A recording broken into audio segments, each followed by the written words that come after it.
to settle it all yesterday and today. Good afternoon and welcome to the Land Use and Transportation Committee meeting of the San Francisco Board of Supervisors. I am the acting chair, Aaron Peskin, joined on my left by Supervisor Katie Tang, and sitting in for today's meeting, Supervisor Jeff Sheehy. Our clerk is Ms. Alyssa Samara. Do you have any announcements? Yes, please make sure to silence all cell phones and electronic devices. Completed speaker cards and copies of any documents to be included as part of a file should be submitted to the clerk. Items acted upon today will appear on the December 5th Board of Supervisors agenda unless otherwise stated. Thank you, Madam Clerk. Could you please call items 1, 2, and 3 together? Yes, item numbers 1, 2, and 3 are ordinances amending the general plan, planning code, and zoning map to add the 1629 Market Street Special Use District and approving a development agreement with Strata Brady LLC for the development project with various public benefits, including open spaces and supportive affordable housing, and making appropriate findings.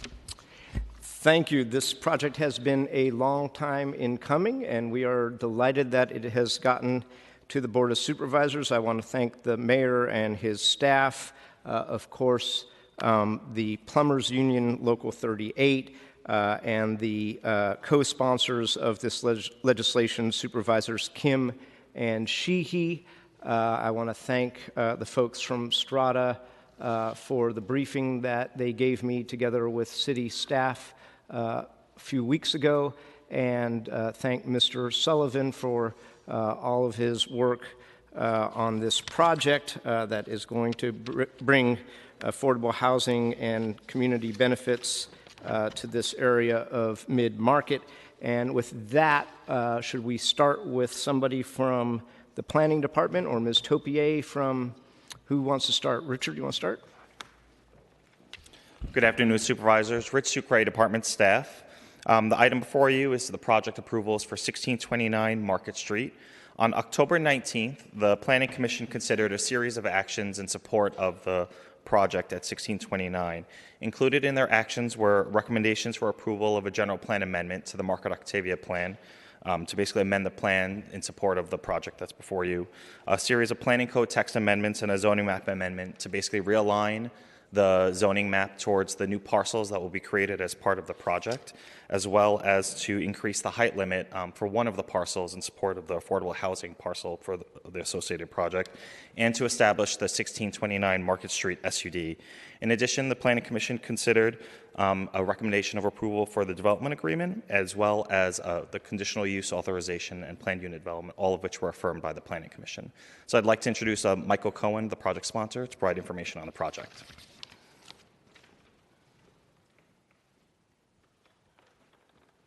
Mr. Cohen, good afternoon. Good afternoon, Supervisors. For the record, Michael Cohen. I'm a principal with Strata Investment Group, the developer of this project. We're going to throw up a very quick presentation for you.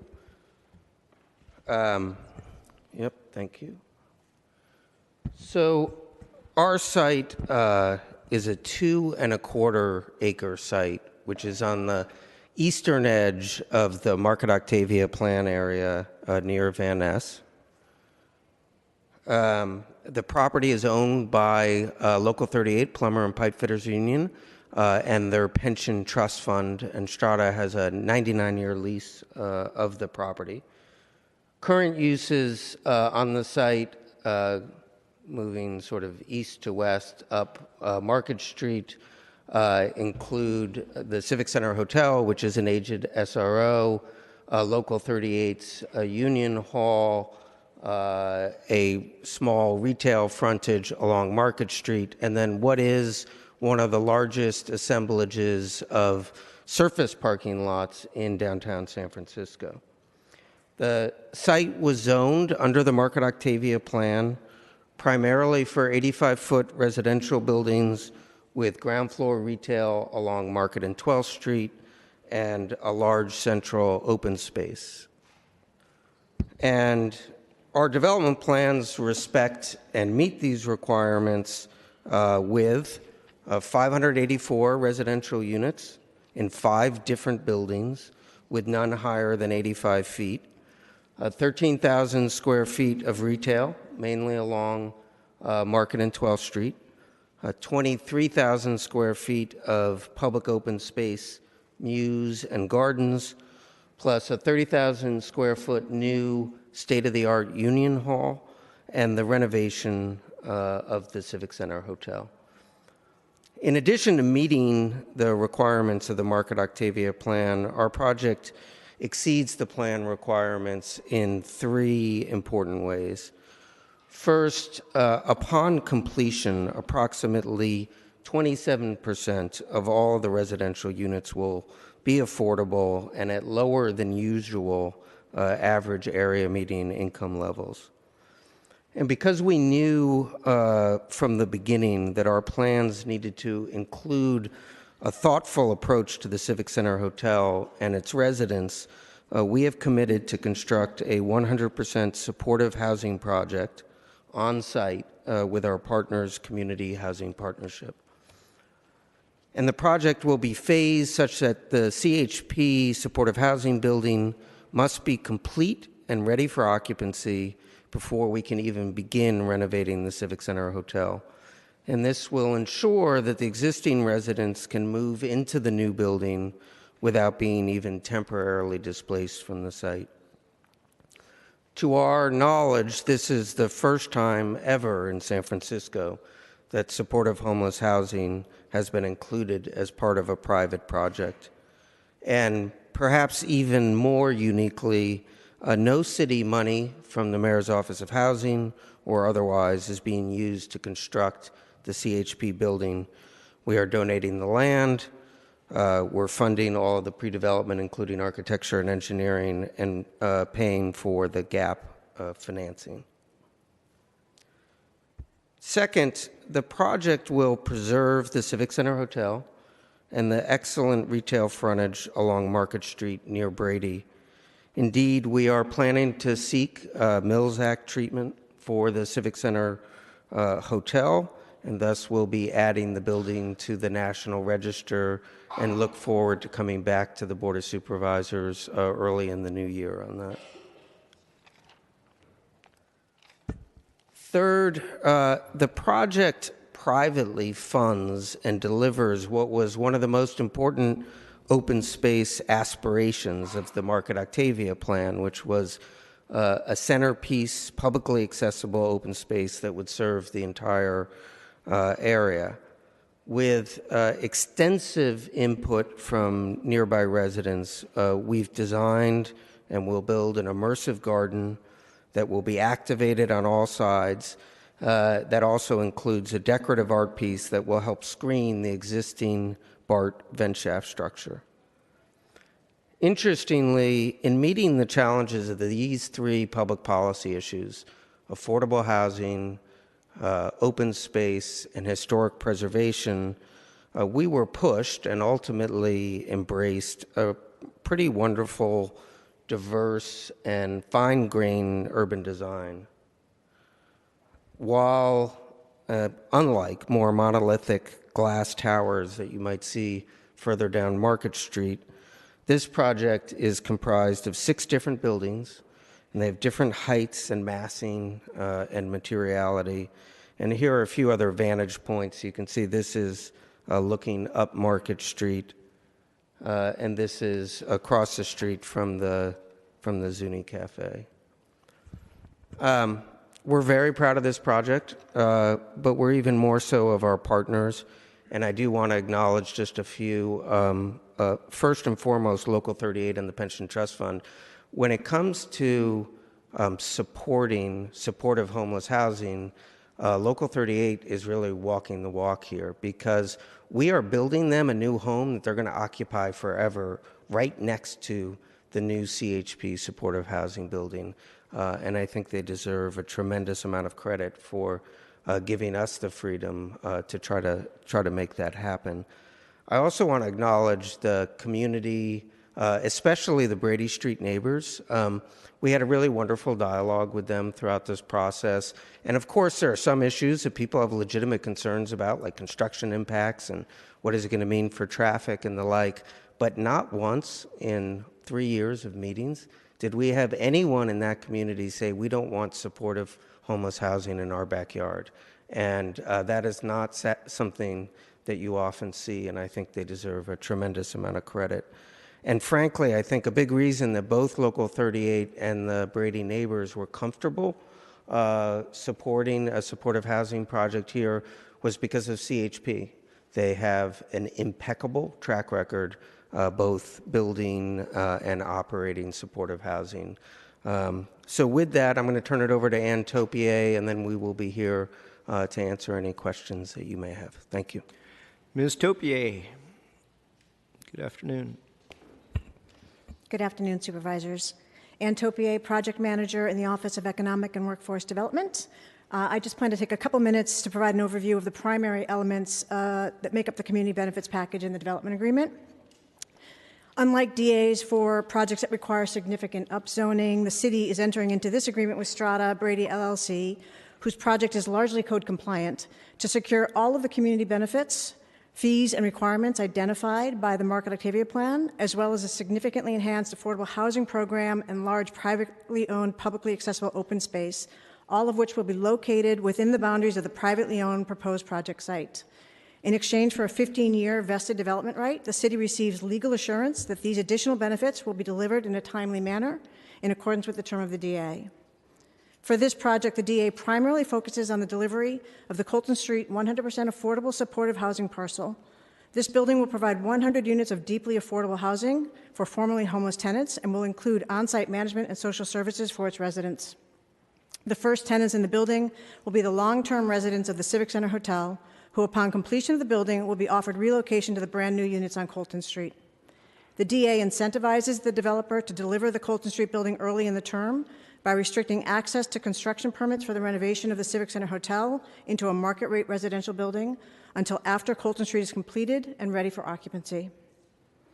Strata has entered into a joint venture with the Community Housing Partnership to construct a new building, and the developer is funding 100% of the gap, relieving the City of any financial commitment to the development of the building. In addition to this new on-site 100-unit supportive housing, the project will deliver inclusionary workforce units throughout each of the 4 market rate buildings on site. In total, the project will contain up to 584 units with 27% affordable at an average of approximately 50% of the area median income. This essentially doubles the inclusionary requirement for the site under the Market Octavia Plan. The 57 workforce units will be delivered at levels not to exceed 100% of AMI. As you know, when originally approved, the Market Octavia Plan recommended public open space at this site, but did not provide a mechanism for delivering a park on the privately owned land. The second key community benefit in this agreement provides a new network of public accessible open spaces throughout the project site, including a 13,700 square foot privately owned, publicly accessible ground level park to be known as the Joseph P. Mazzola Gardens. As designed, Mazzola Gardens includes planted areas, children's play equipment, seating, and recreation areas, all of which will be built, operated, and maintained at no cost to the City according to the term of easement for the open space included in this agreement. An approximately 7,800 square foot portion of the Mazzola Gardens will constitute Strata's in-kind contribution in satisfaction of the Market and Octavia Community Infrastructure Impact Fee, providing a critical public space in furtherance of the Market Octavia Plan's open space goals and policies. In total, the project features 23,400 square feet of privately owned, publicly accessible open space. Prior to obtaining certificates of occupancy for the A and B market rate residential buildings, the developer is obligated by this DA to complete the improvements of the Mazzola Gardens and mid-block open spaces.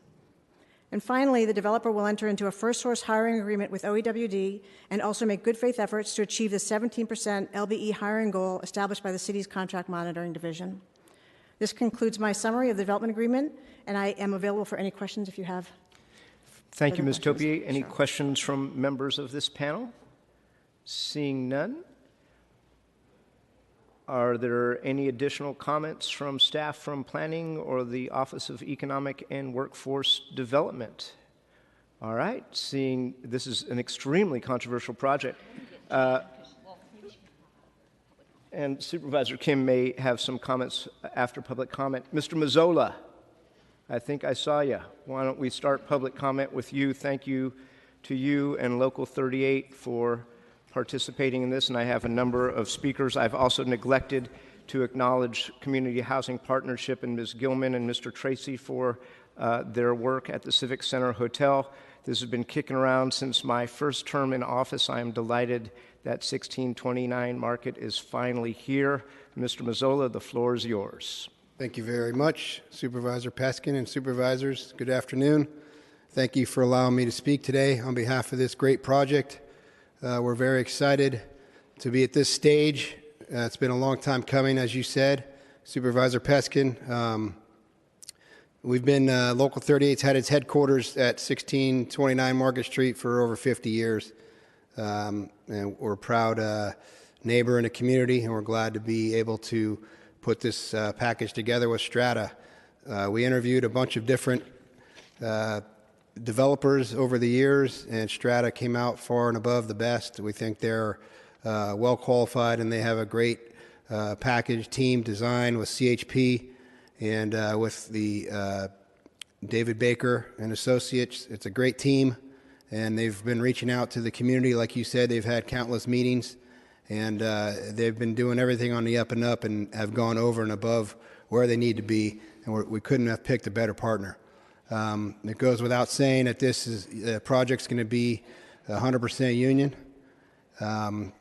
with good paying jobs, good benefits, and it's going to create a lot of great working conditions for the people that work on that job. With this project, Local 38 and its members will remain a key part of transforming Market Street neighborhood for the long term, and we think this is a great job, like I said, with great benefits for the community. We're very excited. We hope that you feel the same way. Thank you for your time. Thank you, Mr. Mazzola, and thank you to the members of Local 38. I've got a couple of speaker cards, Mr. James Tracy and Dwayne Sears, and if there's anybody else, please come on up.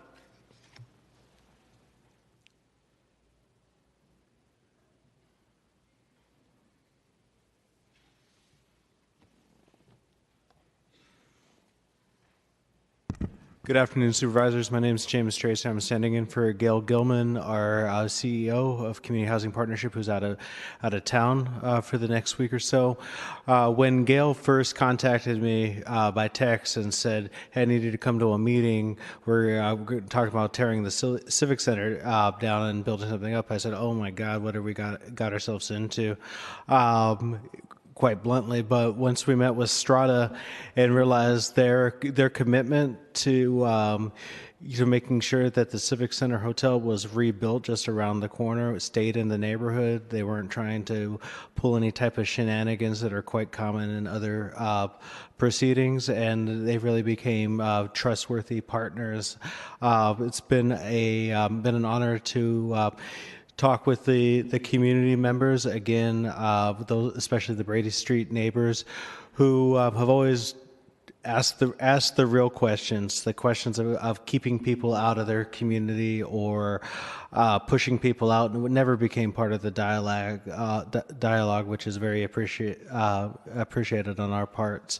We're excited to see this new building. We're hoping that it becomes step-up housing for people in some of our other buildings that no longer need intense services, that are ready to move on, and we look forward to partnership with the city and all of the other stakeholders as that dialogue progresses. Thank you.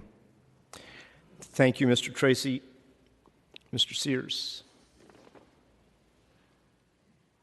Hi, I'm Dwayne Sears. I'm with Community Housing Partnership. Excuse me.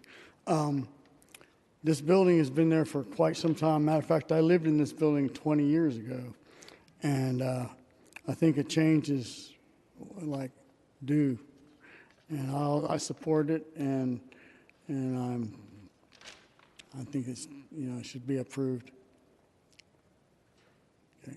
Thank you, sir. Thank you. Are there any other members of the public who would like to testify? Please come forward. Hello, committee members. My name is Lisa Dunmeyer, and I've lived at 67 Brady Street for over 17 years. And I'm speaking in support of the 1629 Market Street project today, representing 3 other neighbors who were not able to attend in person. There are over 100 of us in the neighborhood that have been eagerly working in support of this project. We first met Michael Cohen and Will Goodman in 2015, April of 2015 at Supervisor Kim's neighborhood meeting at the Red Cross building.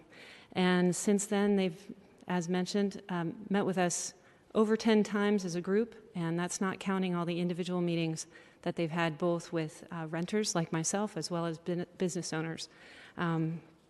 It's really been a pleasure, and I wrote a lot more than that, but I just wanted to stand up and, for the record, thank everyone involved, and we really look forward to seeing the project move forward. Thank you. Thank you. Seeing no other members of the public for public comment, we'll close public comment. One piece of housekeeping: is there a motion to excuse Supervisor Farrell? So moved. Made by Supervisor Tang. Can we take that without objection? Supervisor Kim, this project is in your district and you've helped steward it along. The floor is yours. Thank you, Chair Peskin. Well, first I want to just thank members of our community for coming out in the middle of the afternoon to speak on this project, both to Mr. Sears and Ms. Dunmeyer. And it's actually really great to hear that the project sponsor did spend its time doing its due diligence, making sure that it got the feedback and input from our neighbors to support this project. Overall, when Strata and Community Housing Partnership had reached out to me early on with the Plumbers Union, I was very excited to see something happen on that corner.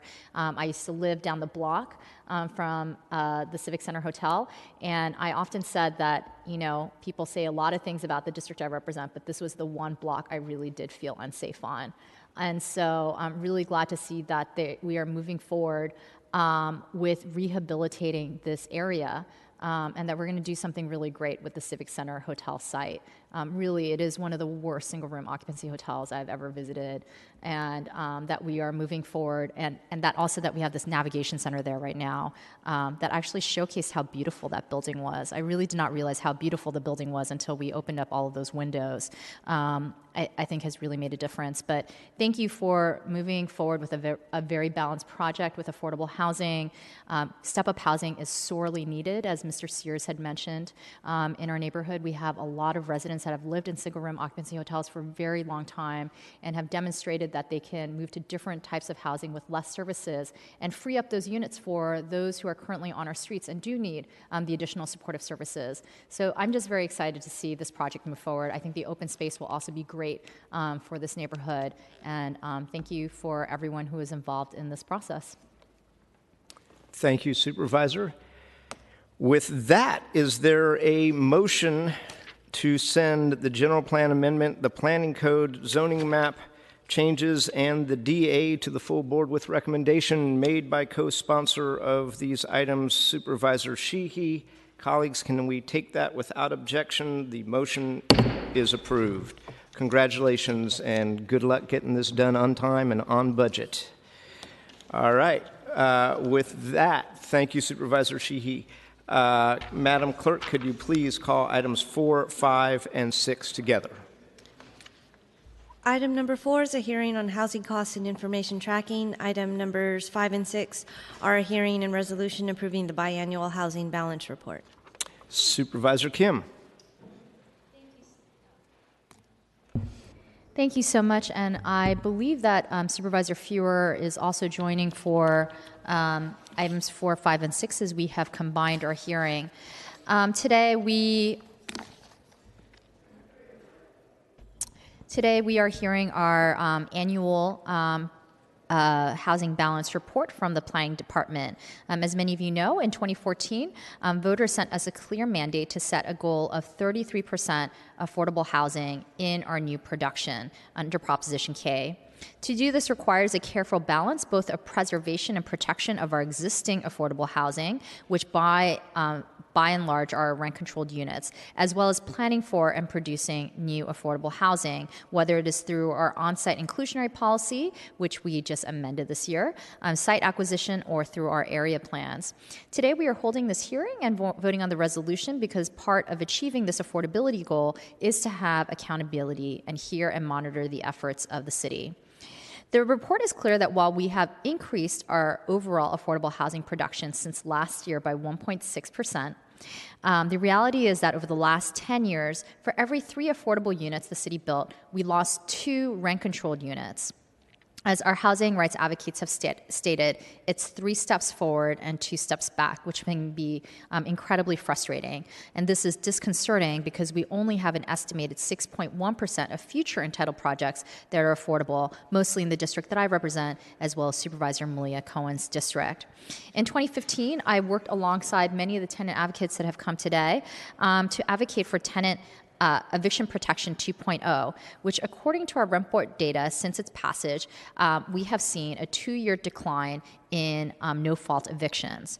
From October 2013 to September 2015, there were 4,304 evictions filed with the rent board, compared to the period from October 2015 to 2017, where we saw a reduction of 200 filed evictions, and the greatest increase seen in no-fault evictions.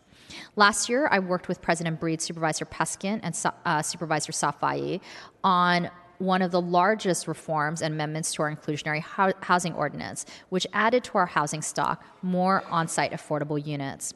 We will also continue our series of hearings on the Central SOMA Plan, which, as you recall, set a minimum of 1/3 as our affordability target. Again, part of the Prop K intent and mandate. I want to appreciate the Mayor's Office of Housing and Community Development's work on their site acquisition strategies, as this is an important prong in our protection efforts, and look forward to hearing more about this. There are things that we can currently do now that will also help us immediately lower additional no-fault and fraudulent nuisance evictions that our community leaders are considering at this time. One is the fully funded right to legal counsel that the tenant union is advocating for and collecting signatures to put on the June 2018 ballot. We can also support statewide efforts to repeal Costa-Hawkins and also look at how we can impact residential vacancy. And I want to thank Supervisor Fewer for leading the efforts in our advocacy in Sacramento to repeal Costa-Hawkins, much needed. Finally, I want to recognize the Planning Department for its commitment to this important work in keeping the public apprised of the city's progress towards achieving the mayor's housing balance goal and our state-mandated housing elements requirement. As this is an important way for us to achieve our goal of making sure that we are housing everyone as we are housing multiple income brackets here in San Francisco. So I want to first call up Anne Marie Rogers from the Planning Department, and then we'll be asking Teresita Ojeda from I'm sorry. Is it both you and Teresita, or? Yes, that's right. Okay, from Planning Department. And then we also have Kate Hartley from MOHCD, as well as Robert Collins from the Rent Board as well. So thank you, Ms. Rogers. And I don't know if there are any other comments from members of this committee before we begin the presentation. Supervisor Fewer, would you like to make any opening comments? Okay. Thank you, Ms. Rogers. Thank you very much, Supervisors. I am Anne Marie Rogers from the Planning Department. I'm happy to be here in my new role of Citywide Director. Great. Congratulations. Thank you very much, and I'm looking forward to coordinating our work more closely with this important body. So when it comes to today's hearing, good data, of course, is critical to good decision making. We as a department do a lot of data work and reports, expending a great deal of department energy. We regularly produce about a half dozen products on data just in relation to housing alone. Many of these products are mandated either by the state for the RHNA reports or the general plan, which mandates the housing inventory, or by ordinance like today's housing balance. Other reports are voluntary and have become to be much used, like our quarterly housing pipeline report. This takes a lot of staff time and resources, both financial and technical, to produce this increasing amounts of and complexity of reports needed by the public and the city. We typically have not been given more staffing or financial resources to secure data and produce the reports to meet these evolving needs. It is important not just to our pride as professionals, but essential to decision makers that we publish only data that we believe to be complete. So this means that we need to spend a great deal of time cleaning the raw data that we get to make sure it is accurate. The richest data product on housing that we produce is called our housing inventory. This year is the 50th anniversary of the housing inventory, so we're celebrating that important victory. I'm sure you're all remembering 50 years ago today when it was created in 1967. And watching consistent data sets over time is really important because it helps the city get context for today's changes. This report covers a broad array of housing data you can see from production to affordability levels for both sales and rental prices of new units, and with specific info on completed projects. And we'll talk more during the presentation about the importance of this context. Now, as new flavors of data are desired, the most efficient approach is to augment or adjust our existing reporting instruments. And here, the housing inventory provides the most flexible and long-standing housing reporting product. And I understand that part of today's hearing is to consider adjusting these reporting frameworks. Here's a couple of thoughts on that. First, with regards to frequency, it's important to be cognizant of the frequency and the granularity of available data. Typically, reporting more frequently than on an annual basis, it's hard to get good data.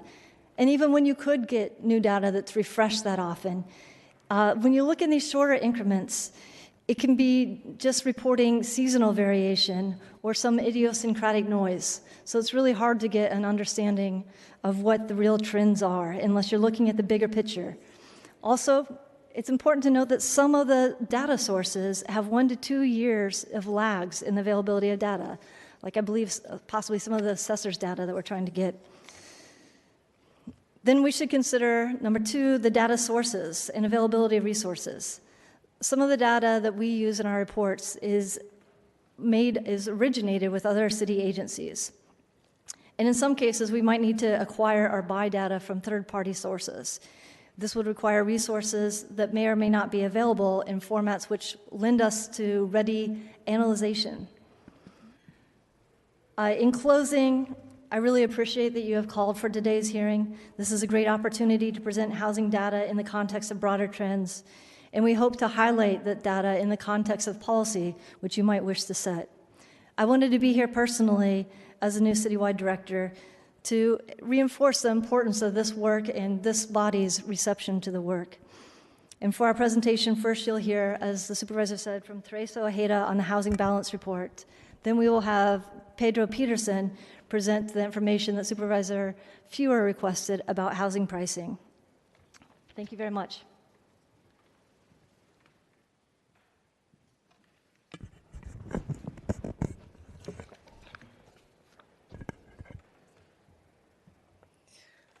Good afternoon, Supervisors Fewer, Peskin, Tang, and Kim. My name is Teresa Ojeda, Principal Planner with the Citywide Policy Planning Section.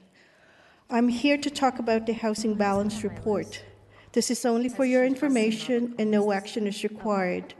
But first, I would like to acknowledge the presence of Kate Hartley, Director of the Mayor's Office of Housing and Community Development, Amy Chan, who's also representing the Mayor's Office of Housing, and Rob Collins, Director of the Rent Board. So what is the Housing Balance Report? In April 2015, the Board of Supervisors approved Ordinance 5315 to add Section 103 to the Planning Code. This new section directs the Planning Department to monitor and report on the balance between new market rate housing and new affordable housing production. The housing balance is the proportion of all new affordable housing units to the total number of net new housing units over a 10-year housing balance period. This ordinance requires biannual reporting, and I will be reporting on the third report, which was submitted to you in late May and covers the period from the first quarter of 2007 to quarter 4 2016. This will be the third presentation on the housing balance before the Board of Supervisors as mandated. So why a housing balance? One stated goal of the ordinance is to ensure that data on meeting affordable housing targets citywide and within neighborhoods informs the approval process for new housing development. Just to remind the commissioners, here are separate affordable housing production targets cited on the mandate, and each has its own monitoring and reporting requirements. The Housing Balance Report gives context to these different housing production goals. The housing element, mandated by the state to be updated periodically, sets a production goal of about 28,000 net new units built between 2015 and 2022. This is commonly called RHNA, or Regional Housing Needs Allocation Goals. 57% should be affordable to low and moderate income households. This means about 16,333 units built or substantially rehabilitated in 8 years.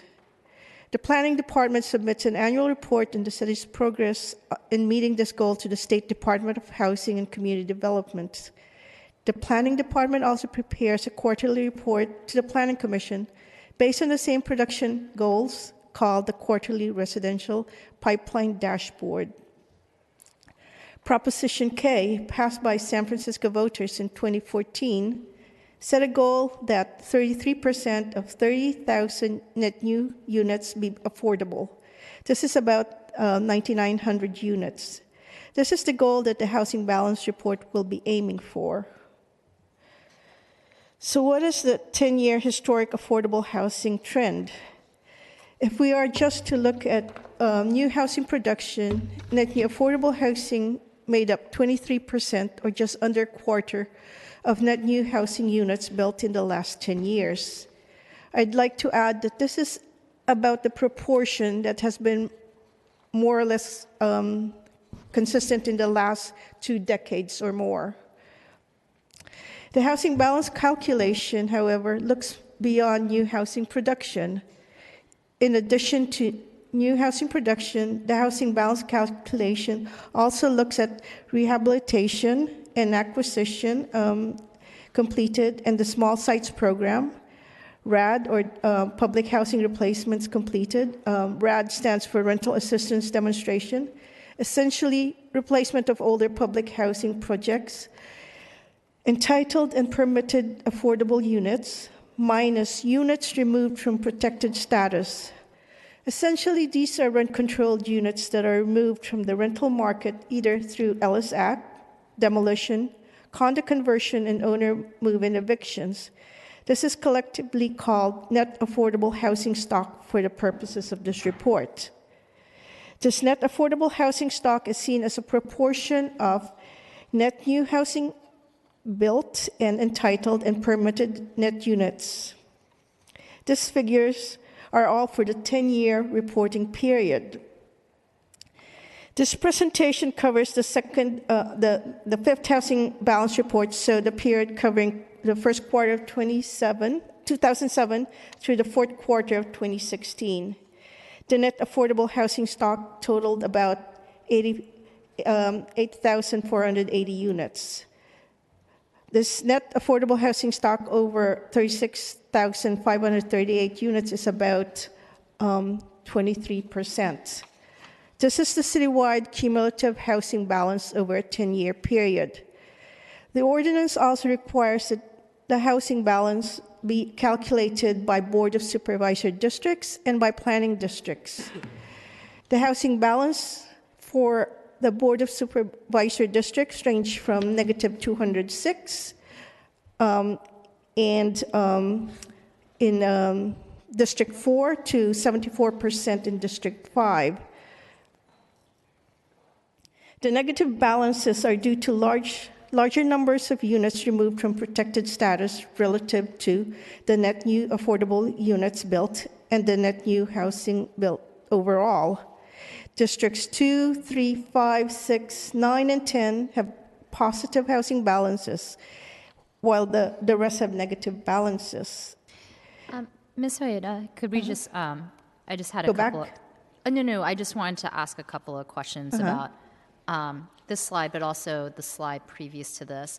So, or 2 slides previous to this. So my first question is, you talk about what our affordable housing goals under RHNA and Proposition K are for 2020 or 2022. But could you tell us where we fared, at least, I mean, Prop K wasn't in place at that point, Yes. but how we fared in our housing element RHNA goals for 2007 through 2017? I actually have the numbers in my notes, but I don't have it right now. But Can you provide them by the end of the presentation? Oh, yes, I would be able to do that. I think it's just helpful for us to know how we've actually met our RHNA housing element goals. Oh, I will do that over the years that we actually examined. But going back to the slide that we have in front of us, so in terms of units removed from protected status, do we have any sense of how these units are removed? Generally, what the large kind of patterns are. So this is the fourth column, units removed from protected status. Yeah, I've noted that the units removed from protected status are rent-controlled units that are removed from the rental market through the Ellis Act. These are demolitions, condo conversions, and owner move-in evictions. I know that, but do you have a sense of the breakdown? We do have the breakdown in the report. Okay. It's not part of the presentation. I am afraid that I did not bring my copy of the report. I just think it's important. Yeah, we all have access to the report. It's mostly OMI and. So could you also present that near the end of the presentation too? Oh, yes, Since it's in the report, I just think it's important for, as we're talking about this issue, all of this to be out for the public to understand as well. So why are we losing housing, right? I mean, because for example, we look at Supervisor Tang at the negative 205%, but she isn't actually losing the most units. It's actually, according to this, is actually District 8 that has lost the most units from protected status at 655. And I think it's just important for this board to understand, if we're going to counter loss of protected units, what is it that we are losing it to? So what is the breakdown amongst kind of these categories? So that's why I asked that question. Okay, I'll be able to provide that after. Supervisor Fewer, you want to jump in? Thank you. If you have that data by districts also, I think that would be very helpful. Yes. Thank you. Thank you. So this is the slide shows the various housing balances by supervisor district. This next slide shows the distribution by planning districts as required by the ordinance. These districts, by the way, are consistent with the boundaries used in the annual housing inventory reports. Again, there's a range of balances between the planning districts, with the outer Sunset, which is roughly the same geography as District 4, and Bernal Heights with 85%, and the Western Addition. The ordinance also requires a projected housing balance. Essentially, net new affordable housing units is a proportion of total net new units in projects that have received entitlements and have yet to receive building permits. The slide provides the projected housing balance. It shows that the projected housing balance is at 16%. This is about the same as in the previous 10-year reporting period. Again, this is provided at the district and planning district levels. I'm sorry, could you go back to the 508 units that are TBD? Oh, so yes. Does that mean that those either become low or moderate? We don't know what the affordability is yet. Right, but I assume that you're counting the first three, low, moderate, and TBD in the total affordable units. So what you're saying is the 508 will either end up in the low or moderate categories? Yes, that's correct.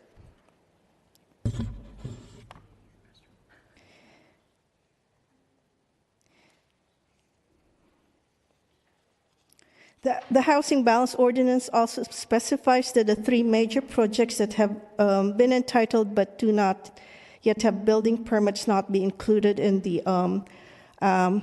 projected housing balance. That is until until phasing of these projects move to applying for and receiving building permits. Altogether, the remaining phases of these projects will provide about 22,000 net new units, of which 22% will be affordable. Also not included in the projected housing balance are projects currently under review. There are about 18,600 units under review, of which just under 10% are in 100% affordable housing projects. Another 100 market rate projects with roughly 11,000 units will be subject to the city's inclusionary affordable housing requirement. That could mean about 1,400 new affordable units if built on site. The second phase of the RAD program has been included this year, representing over 2,000 units in 14 projects. I will now talk about miscellaneous housing balance matters. The housing balance is a biannual reporting period, reporting schedule as stipulated in the ordinance. The report will come out the 1st of March and the 1st of September. We've had some difficulties because of staffing, but we should be able to catch up shortly. The ordinance also requires that an annual hearing be conducted before the board, and we normally have it in April, but due to scheduling, we're just being heard now. The Mayor's Office of Housing and Community Development and the Rent Stabilization Board are being represented today and are available for questions from the board. And the Planning Department has also created and maintains a website specifically for the Housing Balance Report as required by the ordinance. The report, as well as previous ones, can be downloaded from this site. That is all for now. Thank you. Excuse me, before we go on to the next topic, if the board would be inclined, we do have Josh Switsky, who has the answers to the questions that you just asked. Thank you. Mr. Switsky. Good afternoon, Supervisors. Specifically to the question of the breakdown of the sources of the loss of protected units, per the numbers in the balance report, of the a little bit under 4,200 units that were lost to protected status, about 2,300 were due to owner move-in evictions, OMIs, about 55%. Ellis Act Did you say 53%? 55%, or about 2,300 units were due to OMIs. About a little bit over 1,300 units was due to Ellis Act, and that was about 32%. Demolition was about 478 units, or about 11%, and condo conversion was only 69 units, or 2%. What was the last number? I'm sorry. 69. 69? 69. Okay. Sorry, you said it very softly. Sorry. I'm sorry. No, it's okay.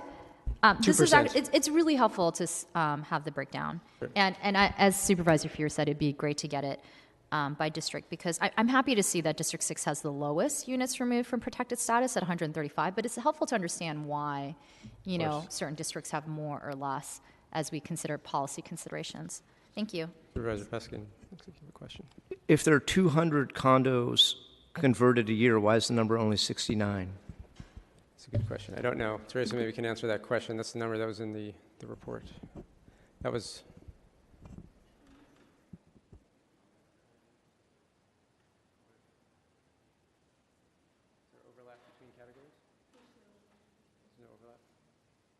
I think our staff, Calvin Welsh, has the answer.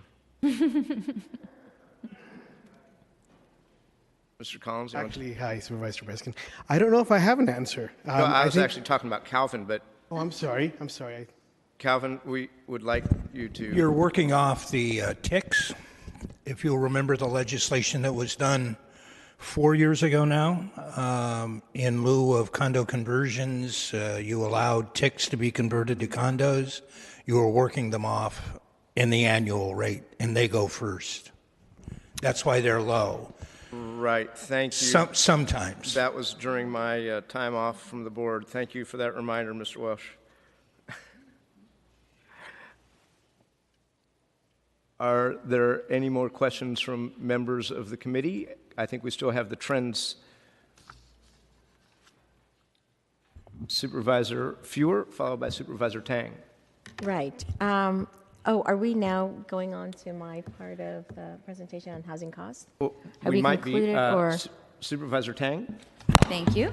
Thank you for this report. Every time I look at it, of course, I look for District 4, and it's horrible. But in terms of the housing balance, So recently, the mayor had announced his executive directive around a housing goal each year of 5,000 units annually. And so, he brought together all sorts of different department folks trying to ensure that the permitting process would be done more quickly, more efficiently.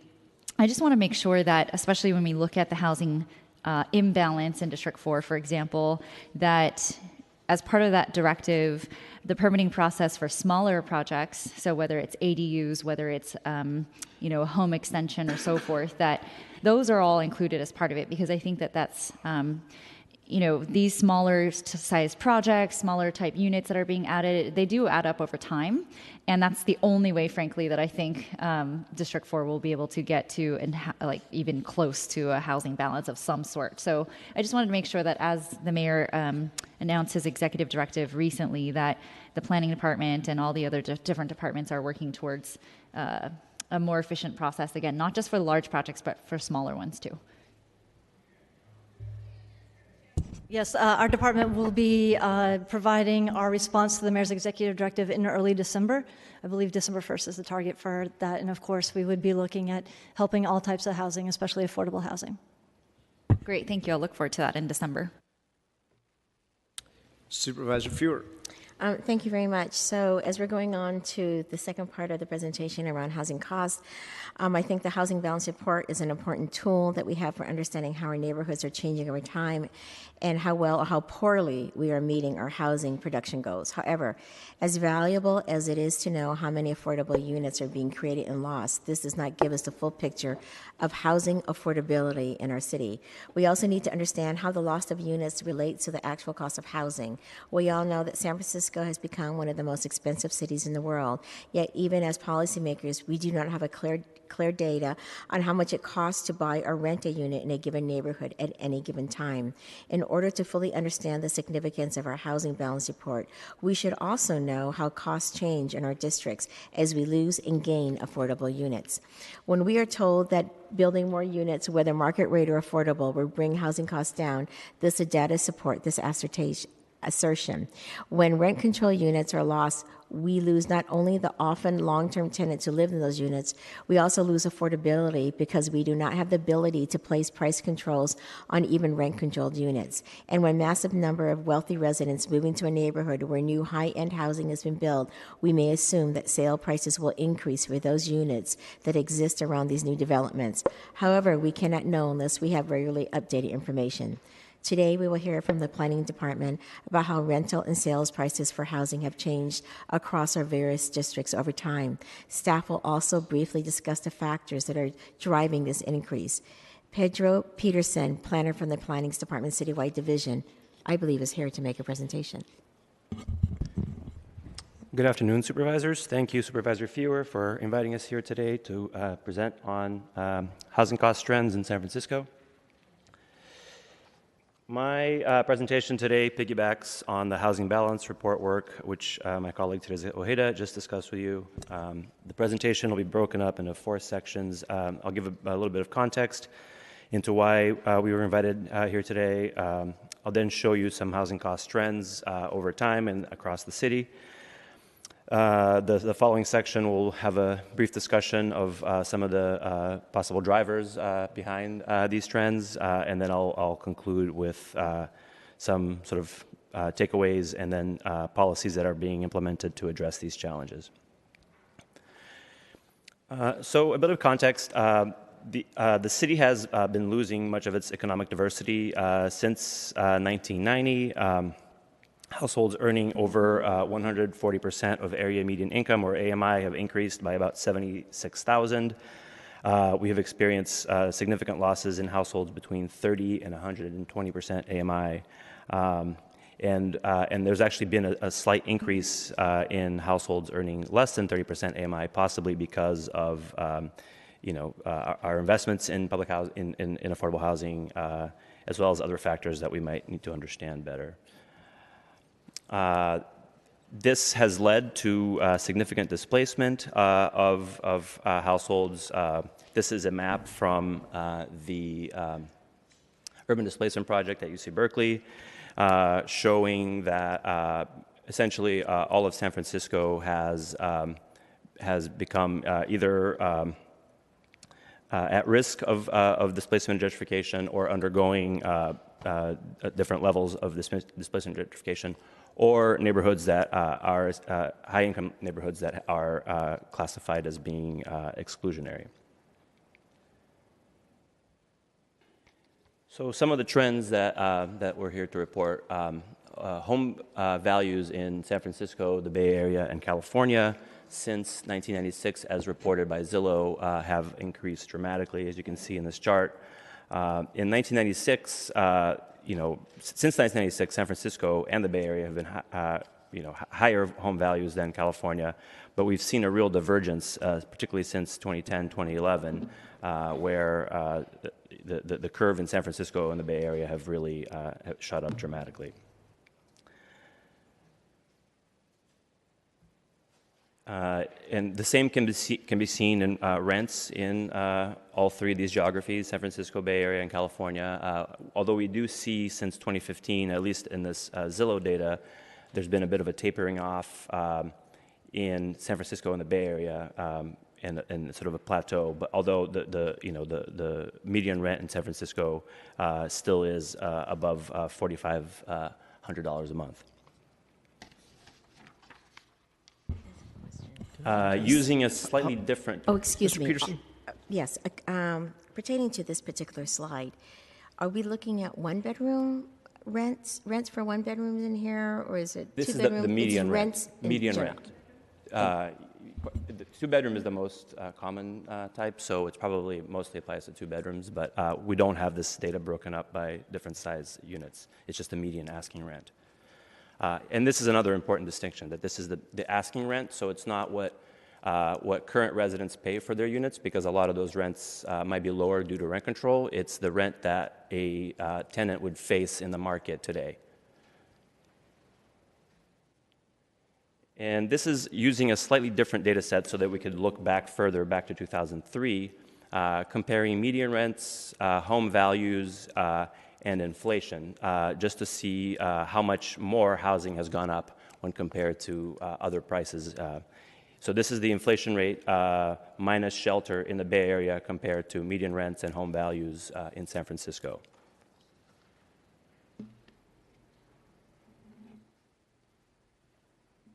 These trends are happening throughout the city, but it's important to sort of highlight how they affect different neighborhoods and different supervisor districts differently.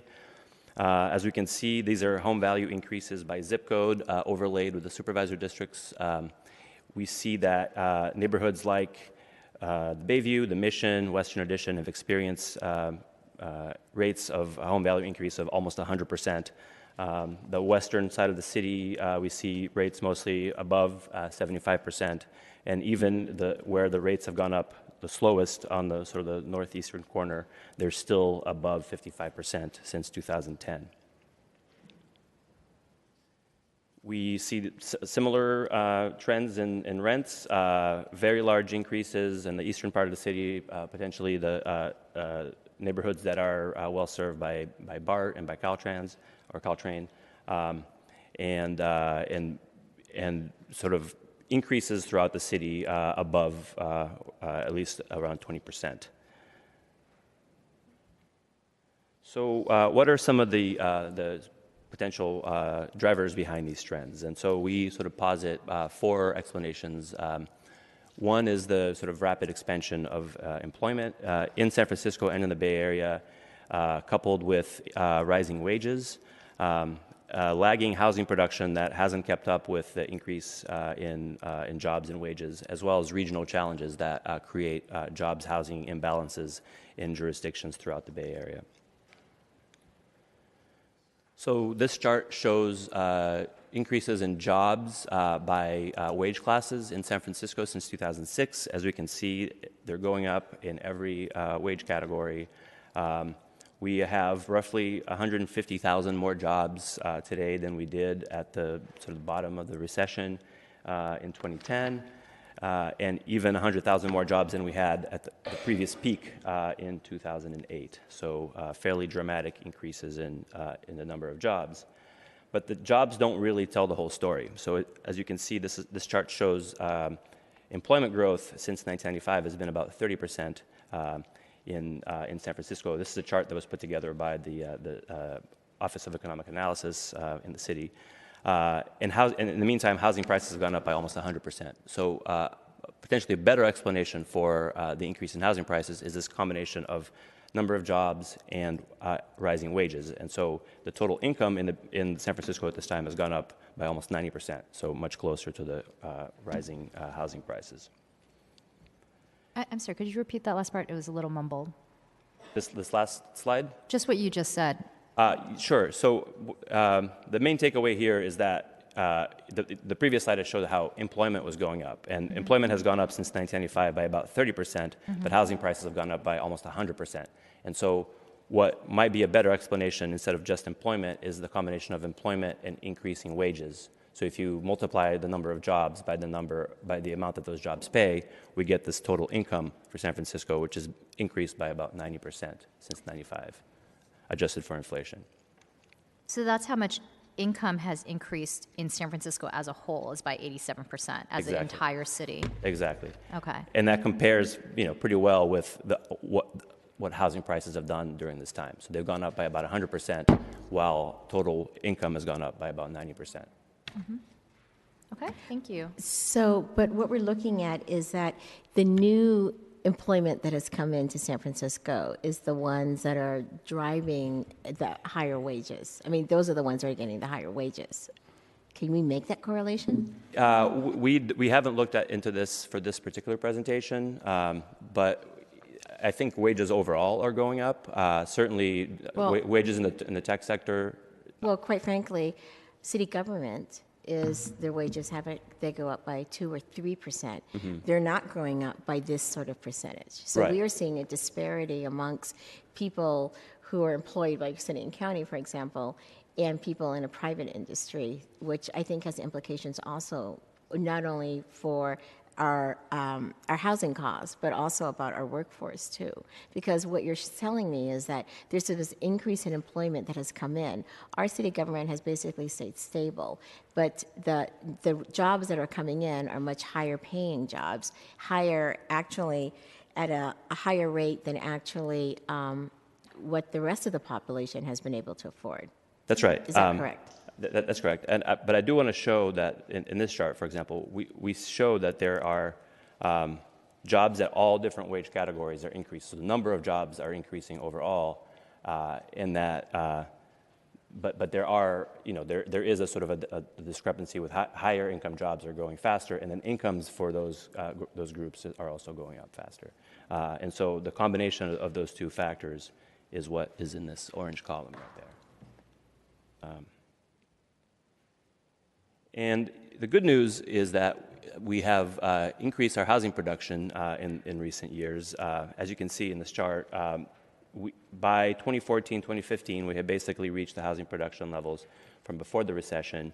And really in 2016, that has increased even more to about 5,000 units per year, potentially responding, the production has responded well to some of the policies that this body has approved that I'll discuss in a minute. I note that on tomorrow's calendar at the Board of Supervisors, and I imagine that they will all be approved, there is over 1,000 units of subdivisions on tomorrow's calendar. Okay. Hopefully this will help to inform that conversation. Unfortunately, most of them are market rate, but the sort of the flip side of this increased production is that we are still producing a lot more jobs throughout the region than housing units. And so as you can see here, San Francisco has produced about one housing unit for every 1.64 jobs that have been created. In other counties, this has been even higher. So for example, in San Mateo, there's been 3.2 jobs almost for every housing unit that is built in San Mateo County. And so this discrepancy of jobs and housing is an issue throughout the Bay Area.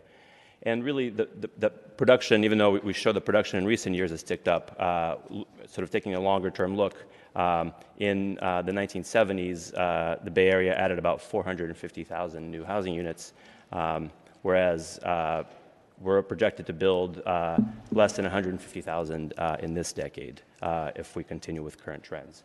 So, there really is an imbalance between the amount of jobs that we're adding and their incomes that those jobs are paying and the amount of housing that we're building to meet that demand. Excuse me, I'm sorry. Would you mind repeating that?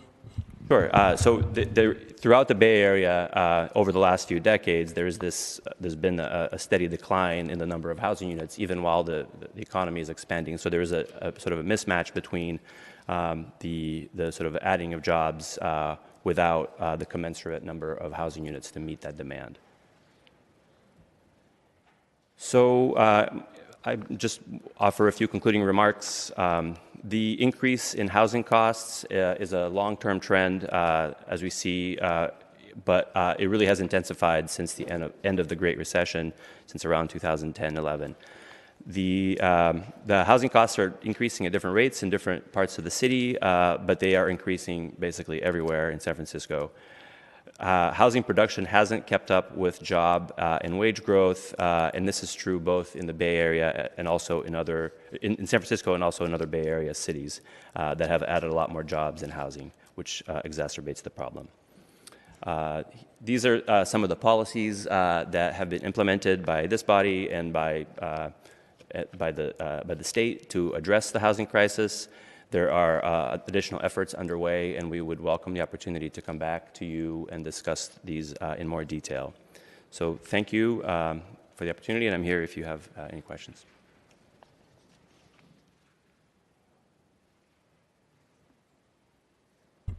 I think we should open this up for public comment now. We will open up for public comment on this hearing. Any members of the public who wish to speak?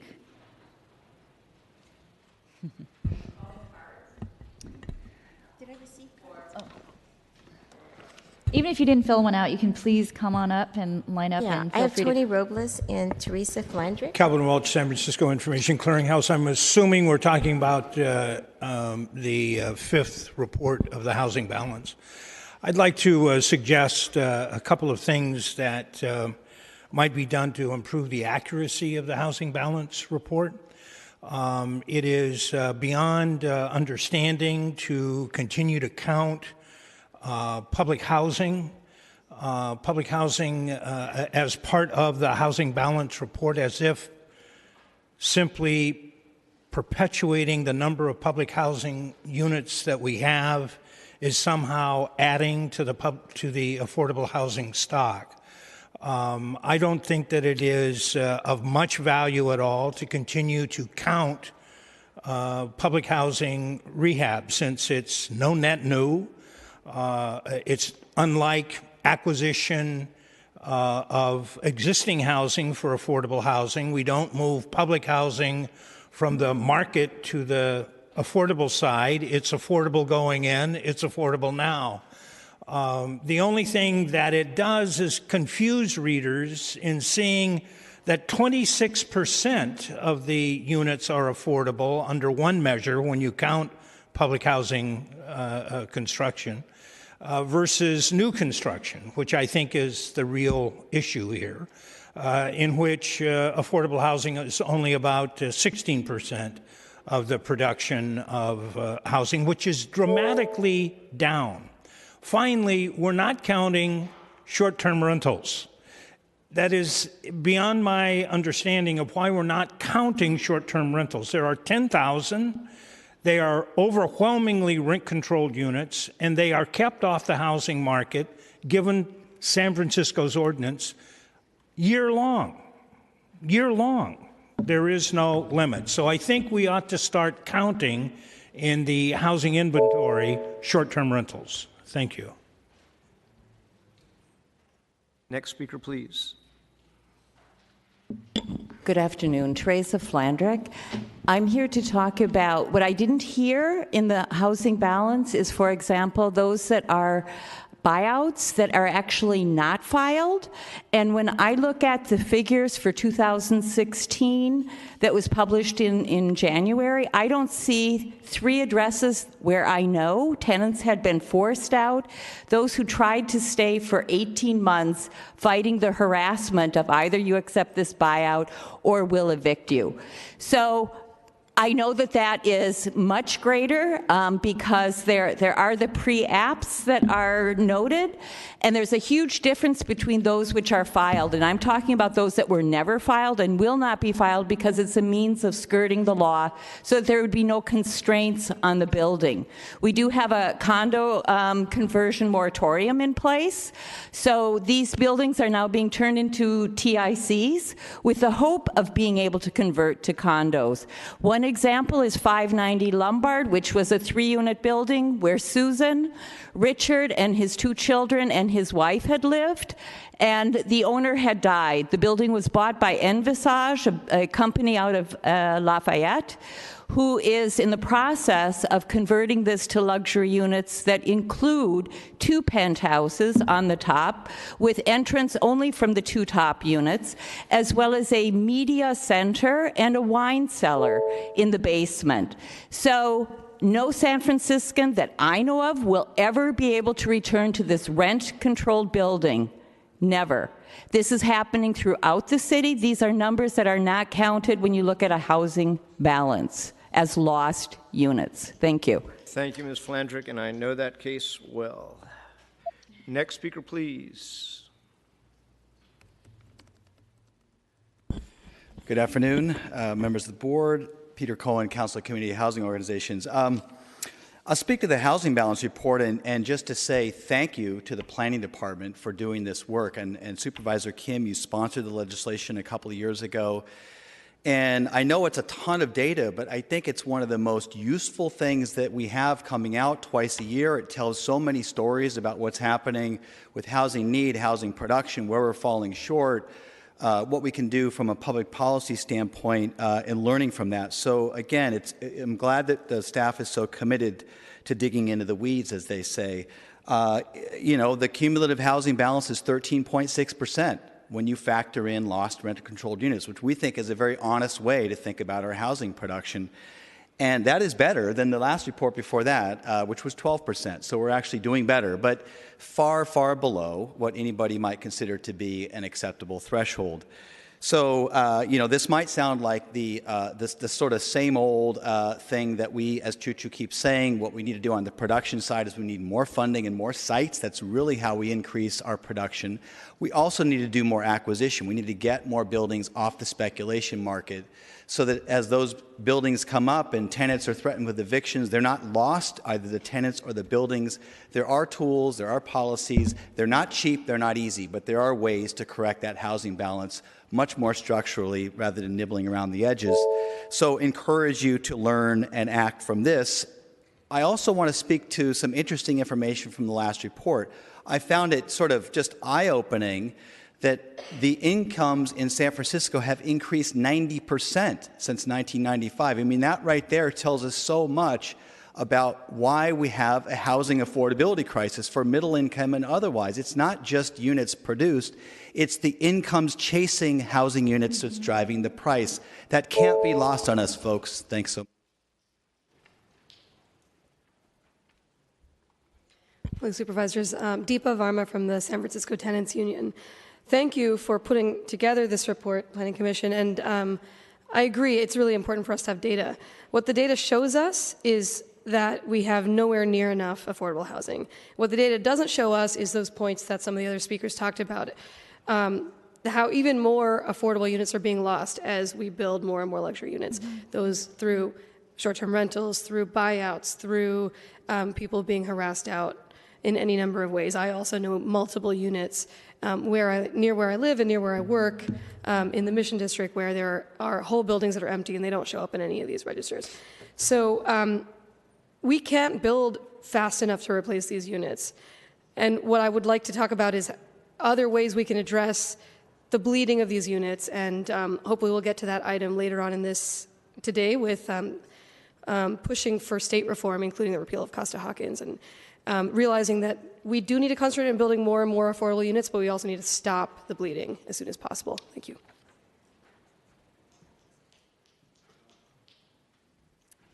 Hi, Supervisors. Erin Reeves with YA, or Yes to Affordable Housing.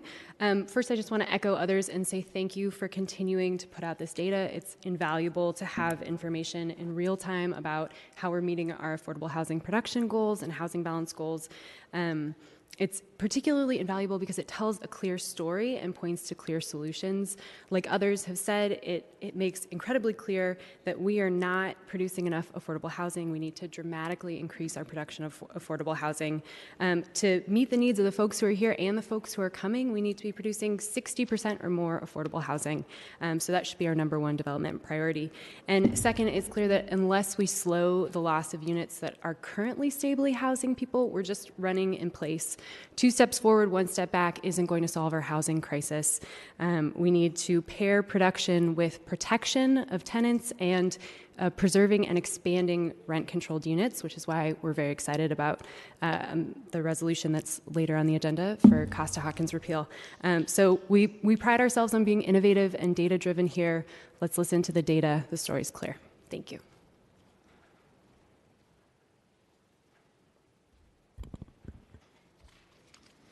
Hello, Supervisors. My name is Brad Hearn. I work at Housing Rights Committee of San Francisco. I want to hone in on an example of what's missing from this report, and from there emphasize the need for deeper protections for rent-controlled tenants. While this report captures a range of ways we lose rent-controlled units, it doesn't capture the range of constructive evictions that speculative landlords utilize to avoid relocation payments, displace long-term tenants, and destabilize rent-controlled housing stock. A key example I want to hone in on is the largest private landlord in San Francisco, Veritas Investments, which owns more than 250 buildings around the city. They were recently in the news for forming a partnership with Airbnb. Veritas burst onto the scene in 2011 when they began taking out gigantic loans to buy dozens of multifamily rent-controlled buildings across the city. One such loan, as an example, is for 61 rent-controlled buildings, 1,726 units, 1,726, spread out across 21 San Francisco neighborhoods. It's a joint venture, actually, between Veritas and a Boston-based hedge fund called Baupost Group. Baupost founder Seth Klarman has been in the news because he has $30 billion in assets and owns $911 million in Puerto Rican debt. Goldman Sachs provided this loan, which is valued at $480 million. According to the January 2016 rent roll, the average occupancy rate of the 61 building portfolio was 95%. And across the 1,726 units, the portfolio had an average rent that was 35% below market. Standard & Poor's analyzed this loan last year and found that the portfolio had $23 million in potential rent if Veritas could vacate and renovate more units and raise rents. They have been doing what they've been aggressively doing since 2011. As of January 2016, approximately 57.1% of the units in the portfolio, or about 986 units, have been vacated, renovated, and raised to market rates. The remaining 42.9%, 740 units, writes Standard & Poor's, quote, provide an opportunity to Veritas to achieve rents closer to market levels once renovated. What happened to the tenants in those 986 units? What will happen to the tenants in the other 740 units? And this is just one set of buildings, one massive loan, and an inventory of 250-plus rent-controlled buildings. We can do more to stop predatory equity and speculative investment. When homes become construction sites, tenants' health suffers and their rents rise. I want to leave it now to a couple tenants to share what's happening on the ground. Thank you. Thank you, sir. Next speaker, please.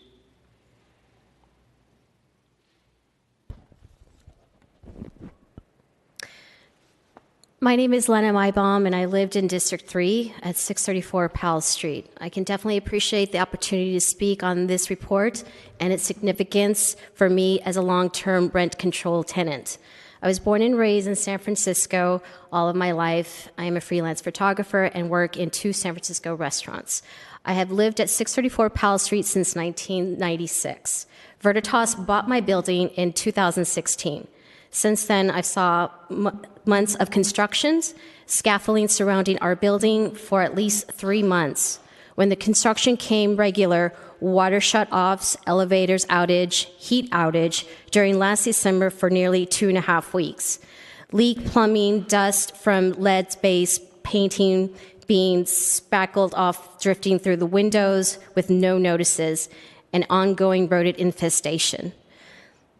I learned that multiple long-term tenants fought off evictions and buyouts while others left, with at least 2 units currently being used as furnished short-term rentals. Then we got hit with pass-throughs and rent increase, general bond, water bond, and opening and maintenance. And for the first group of tenants facing those double-digit rent increase to set for December the 1st. I'm seeing my neighbors struggling to meet increase of between 25 to 100% of holidays, and I know I'll be getting my notice soon. Rent control is the only way I can afford San Francisco housing on a restaurant worker's wage. I hope this report shows the need for expanding its plumbing through loopholes that exist for scalping to exploit. Thank you. And I'm so sorry if you had already stated, but could you just mention the neighborhood you live in? 634 Powell Street. Sorry that I missed that. Thank you.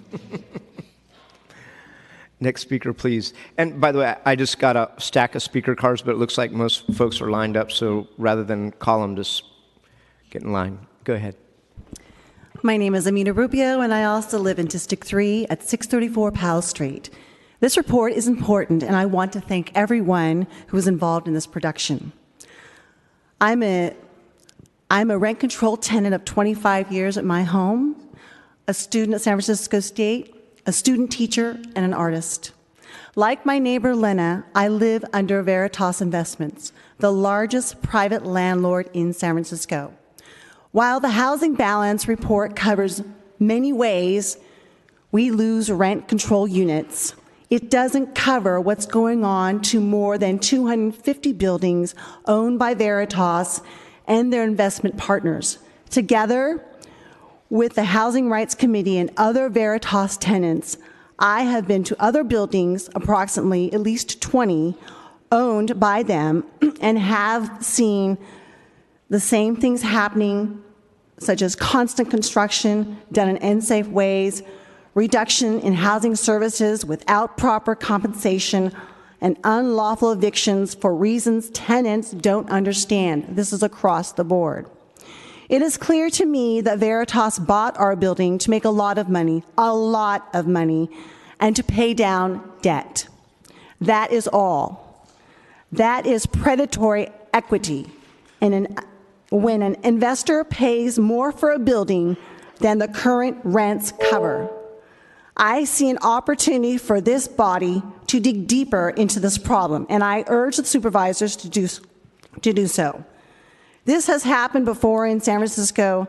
Many of us remember city apartments and Lembium family. It is happening again, and it is time dressed as charity, hip corporation, and we need to stop it. Thank you. Thank you. Next speaker, please. Good afternoon. Thank you so much for holding these hearings and giving us a chance to speak out in favor of repealing Costa-Hawkins and in favor of really changing the great imbalance in housing in the city. I live as a tenant in Noe Valley, which already has an upscale reputation and most definitely growing richer as tenants slowly disappear.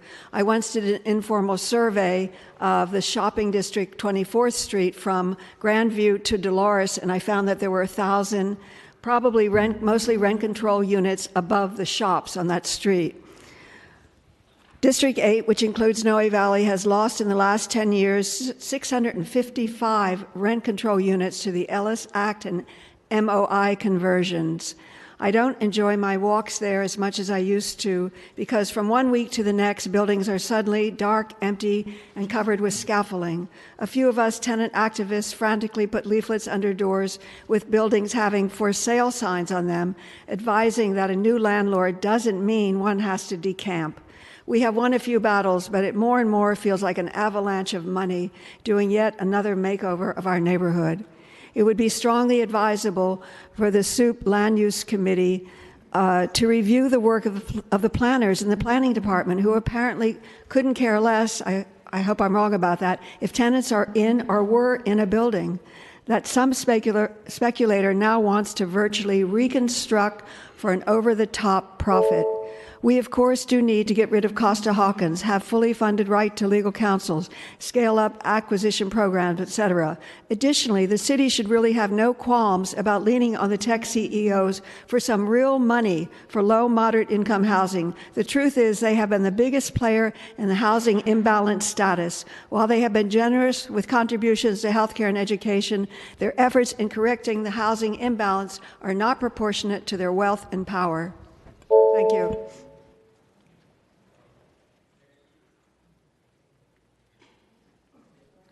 Good afternoon. My name is Chris Albach, and I'm a third-generation San Franciscan and medical student here at the University of California, San Francisco. As we've heard today and long before, the availability of affordable housing in the city of San Francisco and Bay Area and throughout the state is a critical issue for tenants, families, and generations-old communities. The cries of these community members are not new, however, their sharply increasing prevalence is. The call for affordable houses is inextricably linked to the anti-gentrification and anti-eviction movements, which have desperately fought for longtime residents to remain in their homes. What often gets left out of this conversation is the effect that these phenomena have on the health of our communities. I have met patients who died in our hospitals after being evicted from their units. It is no mystery that gentrification and eviction in the city of San Francisco is a public health crisis that we must address. In the health literature, gentrification has been associated with an increase in preterm birth rates for African American women, an increased environmental toxin exposure, and homelessness. Costa-Hawkins and the Ellis Act are central mediators in the relationship between gentrification and lethal health outcomes for our patients. Costa-Hawkins is one of the many focal points of this social illness. Eviction can also have enormous impacts on health and has been correlated in the health literature to homelessness, exacerbation of chronic health conditions, drug use, an increase in suicide, poor mental health. I could go on and on and on. What is extremely clear in the city of San Francisco is that our health is suffering from Costa-Hawkins and from the Ellis Act. The Do No Harm Coalition, an organization of UCSF faculty, staff, and students, are committed to fighting and ending systems of oppression and their countless health impacts. It is impossible to predict how many more cases we will have to have of seniors being evicted and dying in our hospitals before this city takes this health crisis seriously. We need an increase in affordable housing. Increase in market rate housing will not solve the problem, and we need to repeal Costa-Hawkins. Thank you.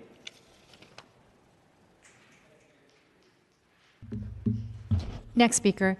And please feel free just to come to the mic after the last speaker speaks. Good afternoon. Thank you for letting me speak today. My name is Judy Stalker, and I appreciate that you are giving a lot of time to the report and to the issue, and I can't stress enough the importance of not just losing affordable housing, but losing the richness and strength of community.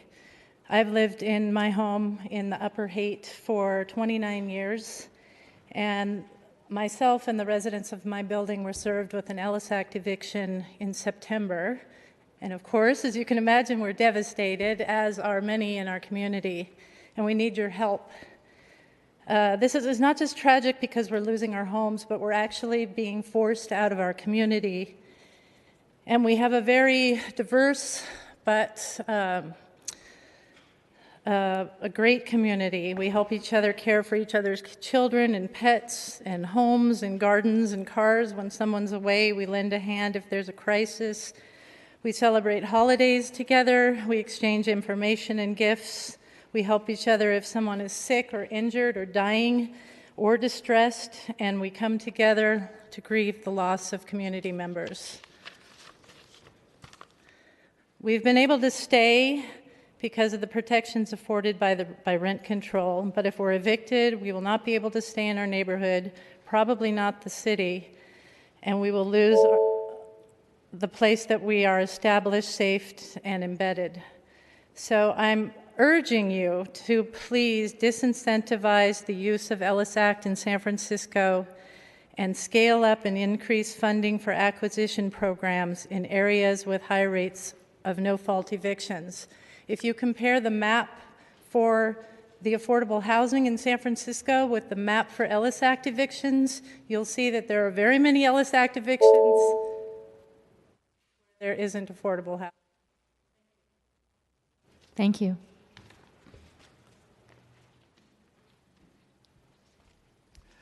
Hi, good afternoon. My name's Janine Reisbig, and thank you for the opportunity to speak. I'm 66. My life partner is going to be 69 next week. We have been together as a lesbian couple in our San Francisco rent-controlled apartment since June of 1980. In 1989, this drunk idiot who was uninsured rear-ended my partner at over 50 miles an hour in stop traffic, and he was driving a 5,000-pound car. And she was severely injured, but her injuries were invisible. I struggled for years to get her the health care that she needed, finally getting her into UC Medical Center, where they don't care what color you are, they just want to help you. So we didn't have to experience racial prejudice because she's black. Our rent-controlled apartment has been essential to her healing process, and it's been essential to me because I've been the sole worker. I've spent many years working 80 hours a week, 24 hours at a time, and now our building has been bought by speculators, and they are the rudest people you can ever imagine, and they want us out pronto, and it's devastating because I can't find anything I can afford in San Francisco, and I don't want to take my partner away from her doctor. I really don't. You know, the only place that we could go to would be another place with a big university medical center, and I'm 66, I wouldn't know anybody, and I'm getting a little old to work 80 hours a week. So please do something about speculators, try and get them to go away, protect rent-controlled apartments, get rid of the Ellis Act. Thank you. Thank you. Next speaker, please. Hi, good afternoon. My name is Alexandra Colton, and I want to thank you all for your care and attention on this committee. Like Judy, who spoke, a couple of people behind me, I live at 520 Schrader Street in the Haight-Ashbury, and like Judy and five of our neighbors, we all got these Ellis Act notices last September, and these are 120-day notices, meaning ass out in 30 days unless one can successfully petition for an extension. If our building is Ellis Acted, 7 units of affordable housing are going to vanish forever. And I want to emphasize how important it is to preserve existing affordable housing stock. To use a homely analogy, if you already have cookies on hand, it's a very simple matter to frost them. Having to bake cookies from scratch and then frost them takes a hell of a lot more work. Building affordable housing is highly complex and it's very slow, as you well know. Have to go through lots of committees, permit processes, union negotiation, purchasing supplies, and thank you. Thank you. Next speaker, please. Hello, my name is Katie, and I'm from the Mission SRO Collaborative, a program of Dolores Street Community Services. I'm going to talk about the Housing Balance Report briefly and make 2 main points relevant to SRO tenants.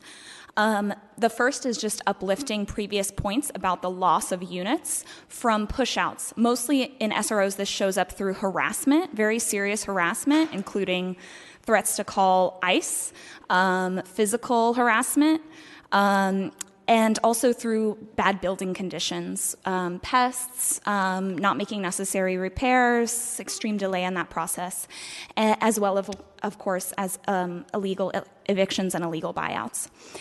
The other point I want to make is this report references housing that's been produced. Almost none of that produced housing applies to SRO tenants.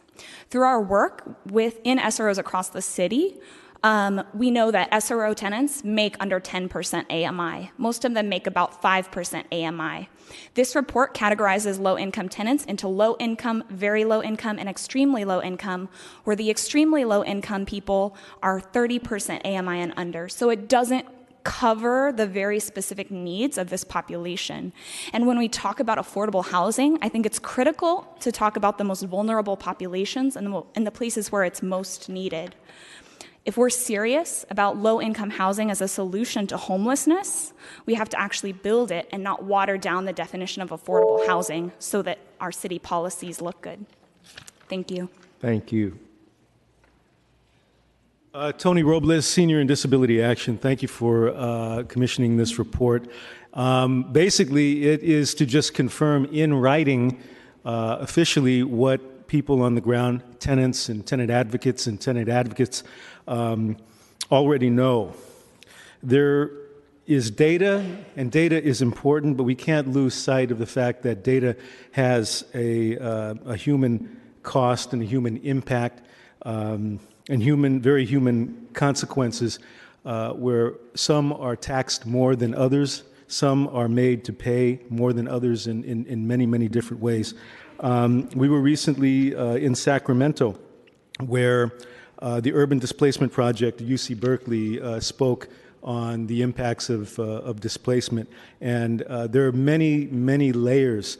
Again, it is the big landlord speculators that are really the true culprits of this imbalance, where we're producing quote unquote affordable units, but we're losing more than we're gaining. San Francisco, it's causing San Francisco to feel less and less like a community. I would venture to say that it's no longer a community. It's basically a population of customers where, you can either afford it, and if you can't afford it, then tough luck. And that's not the way for a city like San Francisco to be, or any city for that matter. The consequence on people, on tenants, on seniors, and people with disability, people are frightened. They're very scared. And it's a very, very bad situation, and I commend the efforts to try to rectify it. More affordable housing and repeal the state's Ellis Act, which is behind a lot of all of this. Thank you. Supervisors, good afternoon. Joseph Smook with Housing Rights Committee. At the top of the Housing Balance Report, it says that one of the stated purposes of the Housing Balance is to ensure that data on meeting affordable housing targets citywide and within neighborhoods informs the approval process for new housing development.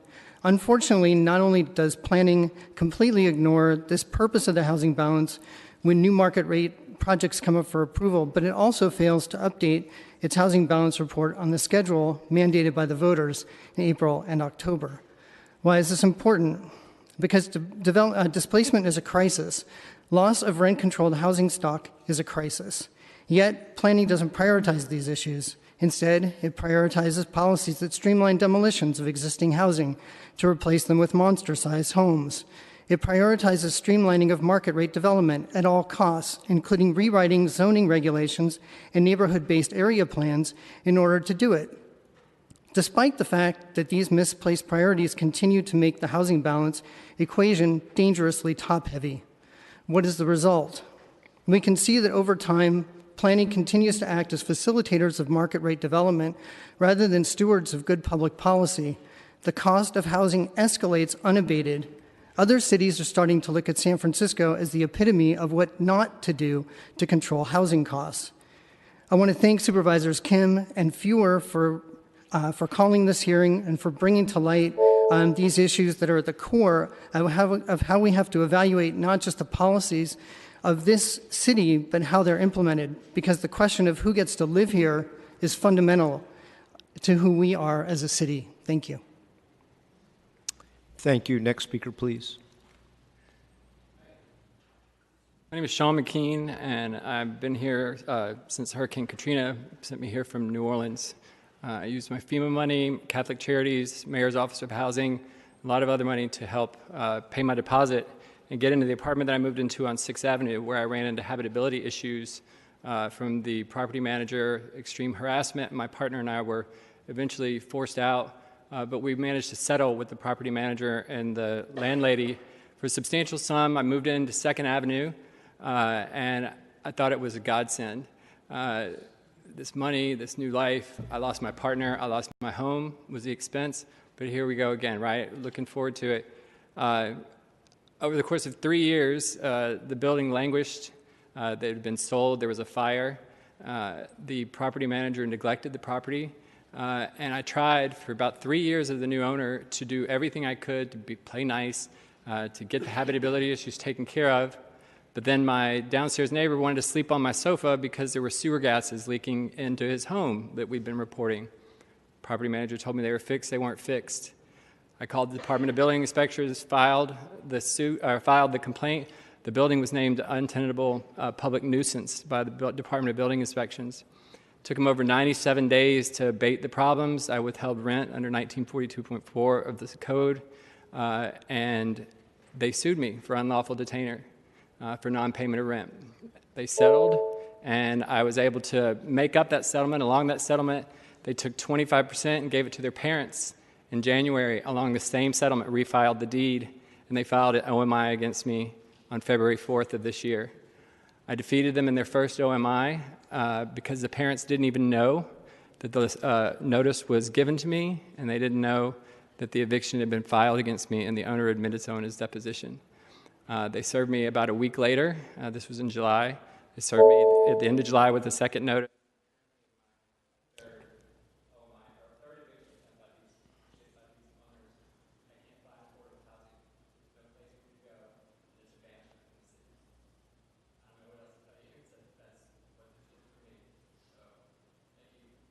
Thank you, sir. Hello, Jordan Davis speaking for myself. I'm going to reserve the majority of my comments for the next item, but I just want to say that when there's a housing imbalance, the end result is $1,000 rents plus $1,000 deposit for a small room with a shared bathroom and no kitchen on 6th Street. Is that the path we want to go on? And of course, like hotels and other rent-controlled units burning down. So let's try to correct this. Thank you. Thank you, Jordan. Next speaker.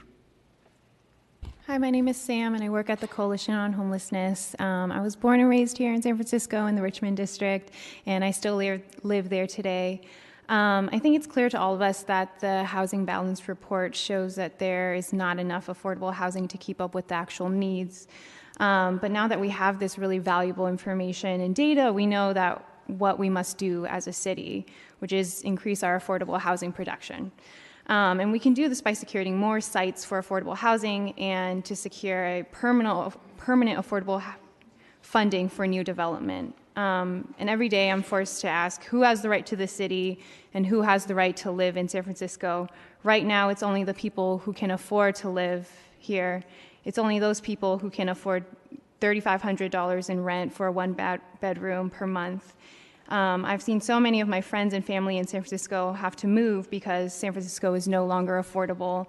And people aren't just being displaced. They also lose their housing altogether.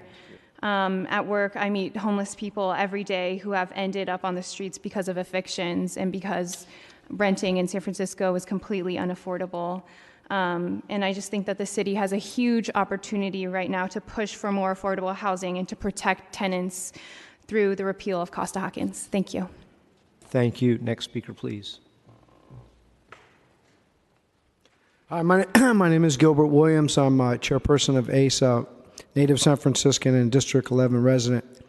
I want to speak to the problem of gentrification that everybody in this city knows is way out of control. We've lost 8,000 Latinos from the Mission District. Our African American population is down to 3% from 17% when I was going to school here. It's ridiculous. And, you know, the mayor and it seems like everybody's just sitting on their hands waiting. What's going on? People are losing their homes. They're getting evicted. We have people in our group, our age group, that come to us, seniors, that are getting kicked out of their homes. This is a crisis, people. We need to get on it. That's all I got to say. Thank you, sir. Next speaker. Hello, I'm Leslie with Housing Rights Committee. I just want to reiterate some things that my comrades have said about the necessity of preserving currently deeply affordable rent-controlled housing. I want to thank you for putting this report together that shows that the build-only solution to housing is not a solution if we lose rent-controlled housing as fast as we're building it. If you took into account the people that are harassed out, get pass-throughs and then are pushed out, and then since we don't have vacancy control, it goes up to market rate, you could likely double that number. So you would actually have a negative balance for your affordable building rates, your affordable balance. So I just want to say that for current rent-controlled tenants, ones that have been there 20, 30, sometimes even 40 years, they can't afford to lose their currently affordable housing and get into a lottery system. They'll be kicked out. You won't build it in time. So we need to actually prioritize people that are in their communities, that have built their communities, to stay in their homes. Thanks. Thank you. Next speaker. Hi, Laura Clark, YIMBY Action. One of the real dangers with the Housing Balance Report is that it implies that there is an either or, that either we're going to be building market rate or we're building affordable. And when in fact we should be doing everything we can to be building both, and also to be stabilizing people in existing rent-controlled and other housing. And that there is not actually a conflict between market rate and subsidized affordable. We can and should focus on total numbers. How do we drive up those total numbers? How do we protect tenants as much as possible through things like Costa-Hawkins reform? But how do we make sure that we are building as much market rate housing as we can? Because the report is actually very clear that we are having jobs and wages increase, which is normally a good thing. It's rare to have a booming economy turn into something catastrophic for a region. That means that your policies are really bad. We should be able to accommodate growth and be able to build enough housing so that people are not causing evictions, that when wages and jobs increase, that in fact that doesn't mean that something bad is happening. That means that something good is happening for the entire community. And we can do that if we build housing in District 4 and in District 1, where we are seeing the least amount of housing get built. In District 11, these are low-density districts that can accommodate a lot more. St. Francis Wood could accommodate a lot of apartments. I just moved into District 6, and there are 8 parking lots on my block. It would not displace anybody to build housing, and District 6 is doing a great job building a lot of housing. It shouldn't all go into District 6, but it can accommodate a lot more. This city can build a lot of housing without tearing down a single rent-controlled unit. Thank you. Next speaker.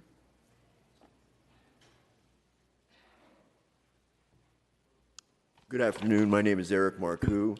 I'm a fourth-generation San Franciscan from the Haight-Ashbury, where I can no longer afford to live. This committee needs to be aware of the damage that laws such as Costa-Hawkins and the Ellis Act are doing to our city. San Francisco's formerly unique neighborhoods are gradually being homogenized by gentrification and are being turned into playgrounds for rich white people, many of whom don't even live in the city. Some of them don't even come here. They're just speculators buying property for investment purposes. The only neighborhoods not totally changed yet are the Tenderloin, Chinatown, and the Bayview, and if something isn't done now, they'll be going fast. Developers such as Mosser are able to circumvent the rent control by technicalities and harassment of low-income tenants who are evicted or otherwise forced to leave. Costa-Hawkins not only needs to be repealed, we need a rent control ordinance with teeth such as vacancy control. We need to protect the diversity of San Francisco before it's too late. Thank you. Supervisors, thank you for hosting this committee today. The Housing Balance Report is a really important document in San Francisco. It is actually looking at what we build, and as many people before me have called it, a housing imbalance. It shows that we build tons of luxury buildings, as you can see biking or walking or busing around any neighborhood of the city. Tower after tower on Valencia Street and in Soma of luxury units, many of them that sit empty. And we see tenants who receive their notices from their landlords who tell them when new luxury housing is built that the neighborhood is getting fancier, they should be able to get more rent now. But at the same time, as we talk about the piddly amount of affordable housing we built, and God, we need to build more housing. We need to build more affordable housing. We need to build more middle-class housing. And we need to build more housing for formerly homeless folks. But the reality is that housing that we build, we are losing. We're seeing tenants evicted, and then they're competing to move into that affordable housing. They had a perfectly fine unit they could afford, and now they're being pushed out to then compete for what few affordable units we do have that we've built, or affordable, like controlled nonprofit units. Most of our affordable housing units in San Francisco are because of the success of rent control. And it is only because of things like we don't have vacancy control that a landlord can get you out and double your rent. Most tenants we see evicted, especially seniors who are evicted, can't afford any of the affordable housing units being built. We're building Thank you, Fred. Next speaker.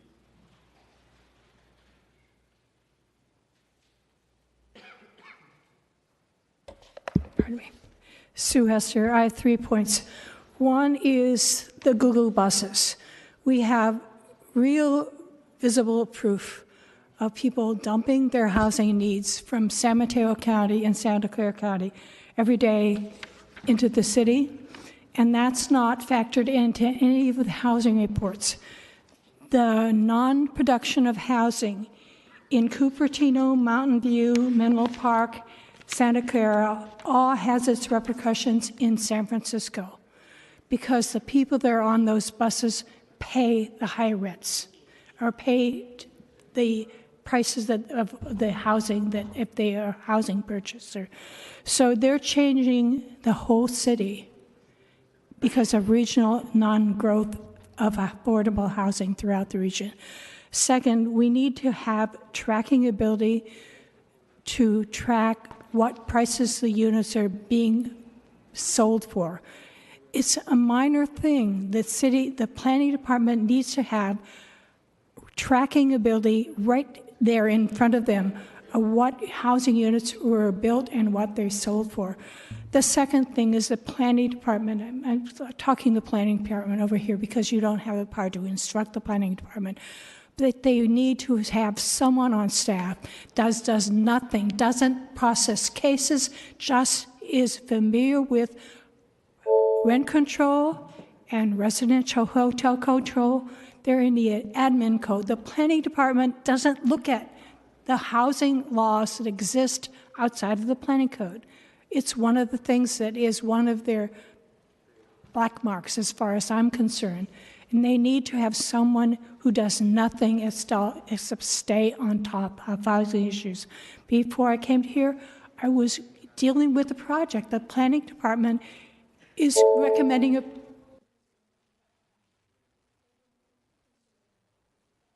Thank you, Ms. Hester. Are there any other members of the public who would like to testify on items 4, 5, or 6? Seeing none, public comment is closed. Supervisor Kim, followed by Supervisor Fewer. Thank you, Chair Peskin. I want to ask the departments that are present just to respond or follow up to some of the questions posed by members of the public.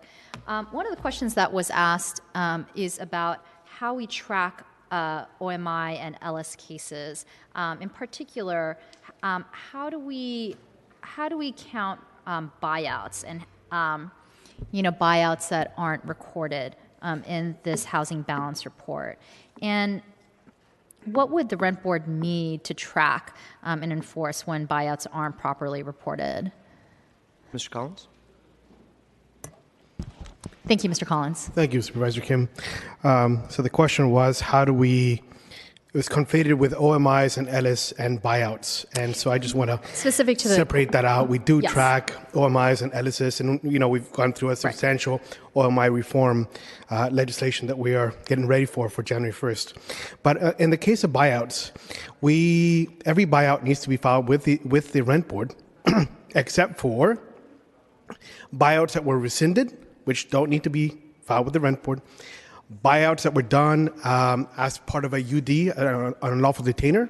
So it's part of a settlement of an unlawful detainer lawsuit. That does not need to be filed with the office. Moreover, I think there's assumptions that we have about what a buyout is. Some of them may be responses to OMIs or LSS. Some may be buyouts for other reasons. So we do track the ones that are filed with us. If a buyout is not filed with the rent board, the remedies that you instituted in the legislation, in the buyout legislation, are that if they are not filed where they should have been filed, then the city attorney can take action, or a nonprofit has a private right of action to sue the landlord for that failure. But the, I think, underlying question is, and maybe it's really a question to planning, is whether that's considered in housing balance or ought to be. It is not. The legislation does not have that. And I don't think that the buyout legislation was really, it became effective March 7th, 2015. And so these things have developed at the same time. Before that date, we didn't have any idea about any buyouts at all. And I think that's when you were considering the housing balance report. So it hasn't added those numbers. Has any enforcement been made since the passage of this legislation in Well, 2015? the rent board doesn't conduct that enforcement. As I said, it's a city attorney or a nonprofit. I am not aware of any, but there's no requirement to notify the rent board. How would the city attorney's office be aware that a buyout wasn't recorded? I believe that would be a private person bringing that up to the city attorney's office. So it's a complaint-driven process. Right. So members of the public would have to come forward to either a city attorney or a nonprofit, an eligible nonprofit, and bring forward a case. Right. And presumably a buyout agreement prevents them from doing that. Well, for the... We could look at whether there's terms like that in the buyouts. That may be the case. I don't know. We have a plethora of them filed at the office if anyone wants to take a look at what the ones that are filed look like.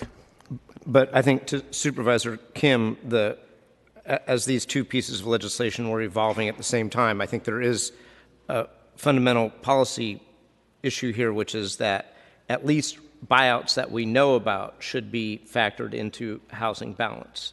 And we're, of course, more than happy to share the data with Teresa, as we always do, and that's not a problem for us.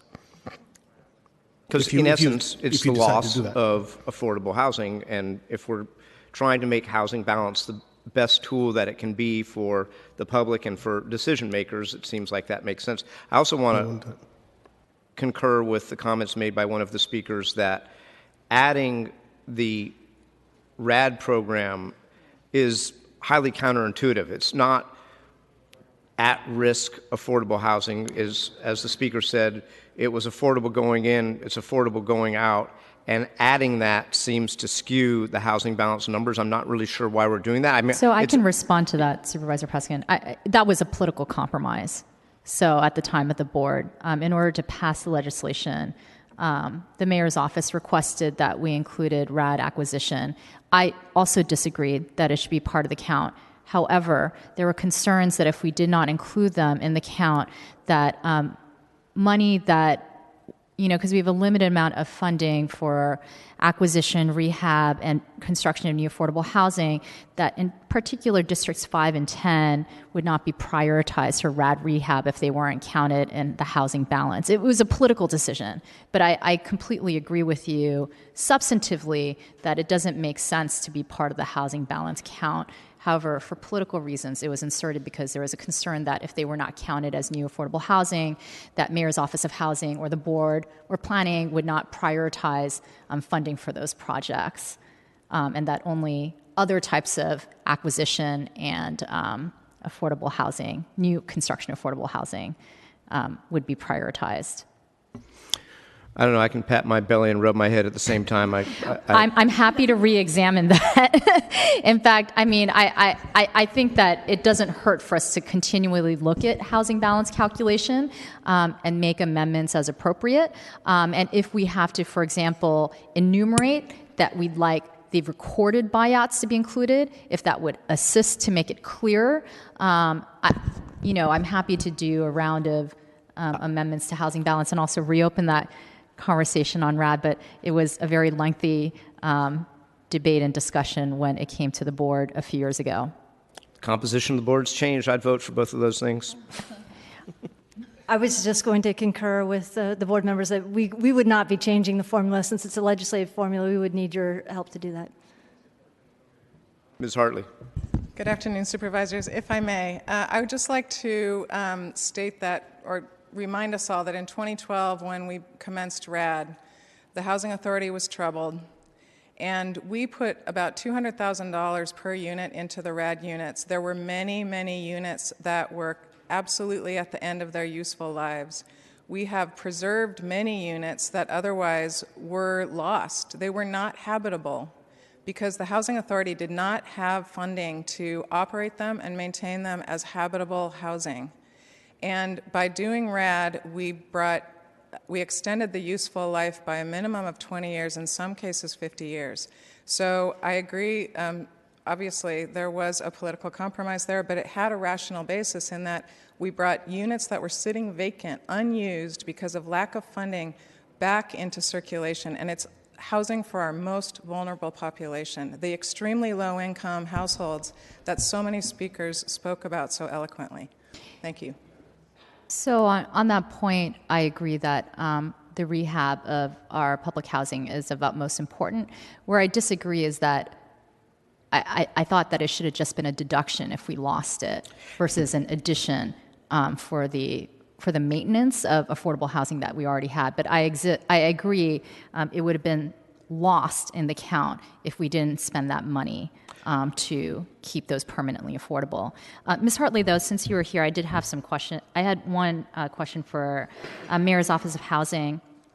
Do we take into account, and by the way, I just wanted to state, I appreciated members of the public speaking to how we don't just want this annual report to happen every year. We want the Planning Commission and Mayor's Office of Housing to take into account the cumulative balance. Otherwise, I don't want to say there's no purpose to this, but it doesn't hold us accountable to these numbers. But when we look at this geographic data, and in particular where we've had the largest loss of units and the lowest production and funding preservation production, do we have a site acquisition plan that looks at the geography and ensure, for example, in District 4, not to pick on Supervisor Tang, where we have a fairly high level of loss and very low production, do we think about how we can prioritize sites in those districts to ensure affordable housing production? Yes, we would love to build more housing in districts that currently do not have affordable housing resources. In D4, we do have a teacher housing site that's going up that will be 130 units, a combination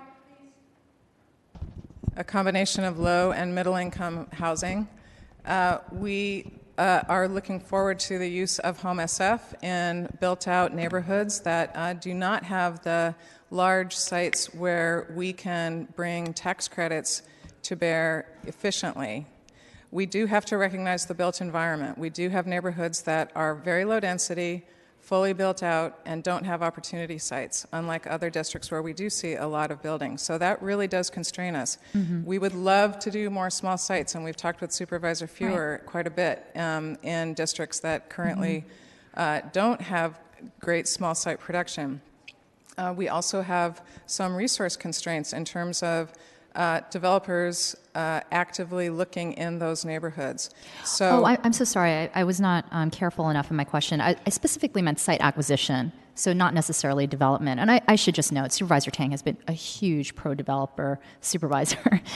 So I'm not picking on Supervisor Tang, but actually I was specifically asking, do we try to develop a site acquisition strategy in districts where there is fairly low production to preserve? For preservation purposes. Our site acquisition strategy is to take advantage of great opportunities that arise. And so we're cost conscious and we're conscious about size. So we really need to build a minimum of 75 units. If we go much over 150 units, then we have a gap funding need that becomes very difficult to fill. We have a couple of sources of funds that are great for site acquisitions, and we are always on the lookout And we have been fortunate enough to have had some site acquisitions recently that we're looking forward to building. So it's really about the economics of a particular site as it becomes available. And I appreciate that response, but I just want to encourage, and this is not my district, but regardless of opportunities and where there are opportunities, I hope that we can invest in them. And by the way, I thank Mayor's Office of Housing for working so proactively with our office on site acquisition in District 6. And we've had a number of very successful small site acquisition sites in our district.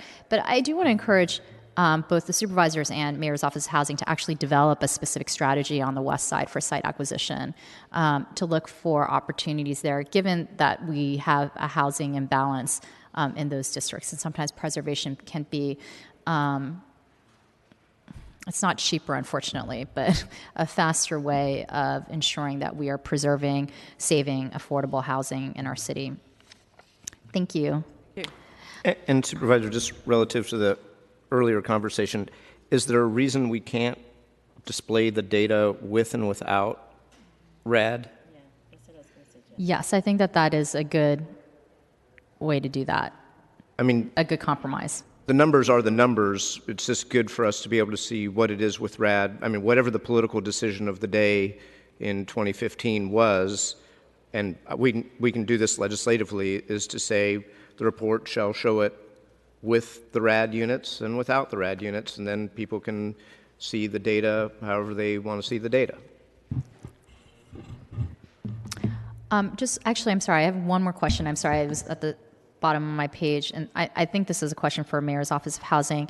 Do we take into account BMR units that have been foreclosed on, which is an incredibly tragic occurrence, but has happened a few times in our history?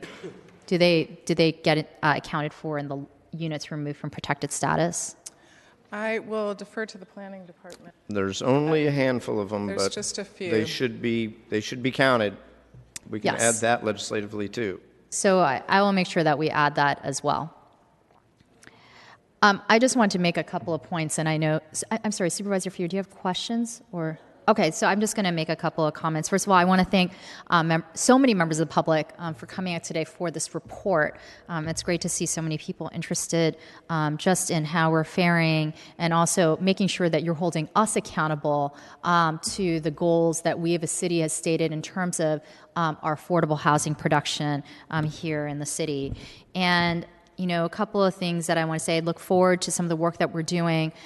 Particularly, I want to thank the Tenants Union for moving forward with a right to counsel for evictions on the June ballot. I think that that will be an incredible resource for so many tenants that really feel kind of at their ends wit and really alone in this process. And losing your home is just, as I think UCSF medical students said, it has impacts on people that I think that we often don't talk about, beyond just losing your housing, both to your physical and mental health. And that is why I ultimately believe that housing is a good that deserves to be heavily regulated.